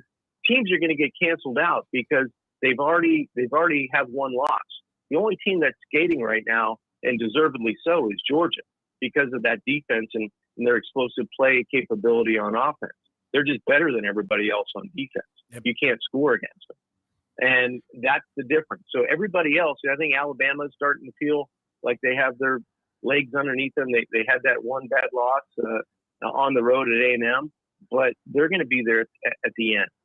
So it's going to be fun. I think it's going to be a fun season because teams are going to get canceled out in their rivalry games or have an opportunity to get canceled out. And if somebody trips before that, it's going to be difficult to see some of these marquee names not being included and having Cincinnati undefeated. It's going to be tough to keep them out of that contest at the end of the year. The great John Kajemi, a longtime analyst on ESPN with the Finsiders, still on TV virtually everywhere. With us here on ION Channel, it's Dateline Dolphins talking some college football with John. The Georgia Bulldogs look to be invincible at this point. The one stumbling block, I guess, that remains on their schedule, you mentioned the SEC, and where Cincinnati faced with this type of opposition on a weekly basis where anybody could surprise you. Might be a whole different story there with that big goose egg, that big fat round number in the loss column at this point. The one potential stumbling block, I guess, that everybody's pointing to on Georgia, if on their schedule, if they're to go undefeated, would be the University of Florida, which has been a little bit of a disappointment this year in terms of games that they've lost. But nonetheless, do they pose a legitimate threat to Georgia's quest to go unbeaten this year, John Kajemi? Lubie's shaking his head like this is an asinine question. It's possible that it is. No, I don't it's know. a valid question. I just have watched the Gators play the last month. You hate the Gators, though. You also have to preface this and qualify this and quantify it with the idea that you hate the Gators. I do, but they've except when they play Alabama. Yes. What do you think, John? I agree with you. Well, they could. It depends who shows up. Is it the team that played Alabama, or is it the team that laid an egg, 3 times this year? It seems like when they were going to have a cakewalk, and you go in and you go, what happened? What team was that, right? I just think that Florida has the capability of swinging for the fences with Georgia for 2.5 quarters. Yep. But it's that one bad series or one bad mistake or the or the three procedure penalties and them back out of field goal range or make them, into a bad play that starts losing momentum for that offense. I think defensively they have the horses up front to hang with Georgia. It's about on offense. Who's going to play quarterback? And if both quarterbacks are going to play for Florida, are they going to be effective against this Georgia defense? So that there's a lot of question marks in that game. Georgia's the better team, clearly, but Florida can hang, but how long can they hang? And can they stay out of their own way so they have a chance to win in the second half? One of my favorite movies is Cinderella Man with Russell Crowe, directed by the great Ron Howard. A tremendous story about James J. Braddock. And at one point, as he earns in improbable fashion a title shot, the wicked promoter, shows Braddock film of Max Baer like killing a guy in the ring. And that must be what it's like to be in a quarterback room watching the Georgia defense on film the week before. I mean, if you were at Pitt, you had to go against these guys. John and Jimmy, you might be, in the mode of trying to transfer quickly out of school by next week. Be starting somewhere else. Where's that transfer portal, nurse? That's got to be some hideous video. All right, we're coming back to wrap things up on this edition of program Flying By here with John and Jimmy, brought to you by Jimmy Johnson's Big Chill, mile marker 104, Overseas Highway. I'm Jeff Deforrest. He's Mike Lubitz. After hours later on the Believe Podcast Network. Sir. And the first hour of our program today, simulcast on WWNN at 12 o'clock as part of There is no excuse to say you can't find us. Like, the wife yesterday was like, I just want everyone to be able to find you. I'm like, babe, we're in like 16 places. 5 Reasons Sports. How can you be in 2 places at once when you're really nowhere at all, right? It's the old Monty Python thing. All right, back to wrap things up with John in a moment. Now that. The time. 8:56. Destination Sport Miami is here to revolutionize the sports landscape in South Florida. The largest indoor multifaceted sports complex in North America is on the way. With distinguished leaders of its various sports programs and unparalleled access to the finest indoor training fields and facilities, Destination Sport Miami will set South Florida apart as the destination of choice for elite athletic training and development, and for its dedication to youth programs and sports on all levels. A phenomenal concept and a powerful undertaking, Destination Sport Miami will also be an important commodity in the sports business community as well. Destination Sport Miami, its time has come. Hey folks, Tony Segreto here. What if I told you you could go to a great restaurant, feel completely safe because their COVID protocol is unmatched, have an amazing meal, have a great time. When the bill comes, you won't get sticker shock. You're going to say, that's too good to be true. No, it's not, because I'm talking about Texas Roadhouse. Great family atmosphere, great atmosphere for a couple, great atmosphere if you just want to go by yourself and watch a game and have the coldest beer in town. And while you're doing that, have the best bread in town. All at Texas Roadhouse. Everything you get there is fresh every day and made sure it's served at your table, hot and ready to go. And the best part is you don't get sticker shock because the prices are amazing. Texas Roadhouse. Recently, we realized it's not just hurricane season that can hurt us. Any time of year, things can happen to your home or business. And the insurance company can be your friend, but they also can be your enemy. Horizon Public Adjusters, Justina Testa, are here for you to help this process go so much easier. Before you call the insurance company, call Horizon Public Adjusters and Justina Testa at 954-809-8752. Would you go into court without an attorney? So why would you go up against an insurance company without Horizon Public Adjusters and Justina Testa? 7 to 10 times more money recovered with a public adjuster than if you went on your own. If there's no recovery, there's no fee. Give them a call at 954-809-8752. Why go up against insurance companies alone? You can have Horizon Public Adjusters and Justina Testa on your side. Play the ponies in style at Champions, the outstanding simulcasting room at beautiful Hialeah Park. Yes, the grand old lady of thoroughbred racing has never been more vibrant, and you can wager on the races from the top tracks around the country while enjoying a cocktail at the Brass Rail Bar or any of the fine food served throughout the facility. If poker is your game, you're covered in style. And you can play all your favorite Vegas-style games, including blackjack, craps, and roulette in Hialeah Park's sizzling hot casino. Get a player's card when you walk through the door for all kinds of generous amenities, including our favorite, free play, when you come out to the ultimate casino and entertainment destination, Hialeah Park. Hey, it's Mike Mayo, the Gambling Gourmet here for my friends over at Shenanigans Sports Pub. It's a great place to go to take in a game, a good meal, and a couple of drinks. My friend Patrick, he's been doing it a long time, and he's got 2 locations. West Side is right across from TY Park in Hollywood. And then the East Side location is at 1300 South Federal Highway in Dania Beach. Shenanigans is the place for wings, burgers, barbecue, fresh fish, anything you want, drink specials, late night dining, outdoor dining. It is the place to go, family friendly. Go to Shenanigans and tell them the Gambling Gourmet sent you. Let's hope we're dead wrong about a lot of things. That could be another book that we put out. Let's hope we're dead wrong about a lot of things. The end is near. You can tell the end is near, man. You could definitely do that. The modern day odd couple, Defo and Lubie, are on now. It is, of course, the Defo Show. So happy to have been with you all morning long here on Ion Channel, and you can catch continued repeats of the show. Just punch up ionchannel.com, and you can catch the entire program, as I think they just run that over and over again, which is fantastic. We love that. Jack Nairn coming through like a champ here for us as we enter week number 2. We get a chance to say goodbye to John Congemi. Dateline Dolphins brought to you by Jimmy Johnson's Big Chill in the Keys. Very interesting week. One more game to go on the NFL slate, as you'll have the Monday night competition going tonight. And this is weird, though, John. You've been around South Florida a long time. And I remember this from Jim Morrison of The Doors. He said, that's New York for you. The only people who rush the stage are guys. And this is South Florida for you. The Panthers 5-0 on the season.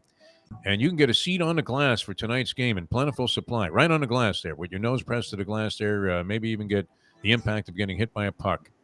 And it's like $18 for a team that's 5-0 in what has been a largely empty arena, and a lot of empty seats there at that Dolphin game yesterday, John. I think the fans are starting to sour a little bit on the Chris Greer. We'll be good in a couple of years. Don't worry about a thing.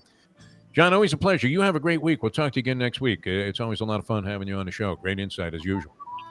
I appreciate it, guys. Look forward to being with you next week. Be well, John. Thank you. All right, very good. Well, you won't see me outside the BB&T Center scalping Panther tickets tonight. $18 on a glass, Lubie. It's almost worth it to go down there, even if you hated hockey. All right. We'll see you guys tomorrow on Ion Channel. Thanks so much for tuning in. IonChannel.com later on after hours, Believe Podcast Network. And as we said, if you wanted to catch the first hour of the program, if you missed it, WWNN, if you're in Broward County. Hey, where's that signal go? Not exactly sure.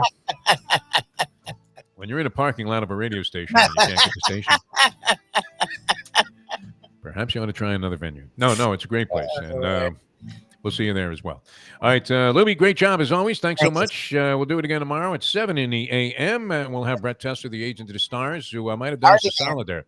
He might be an entertainment agent pretty soon. I asked him if it was the usual 3%. He said, no, for media 10. I'll turn this on to something. So there's always news involving the Defo Show. Thanks for being with us. So I'll see you next time as we leave it at that. The time. It's 9:02 Eastern Standard.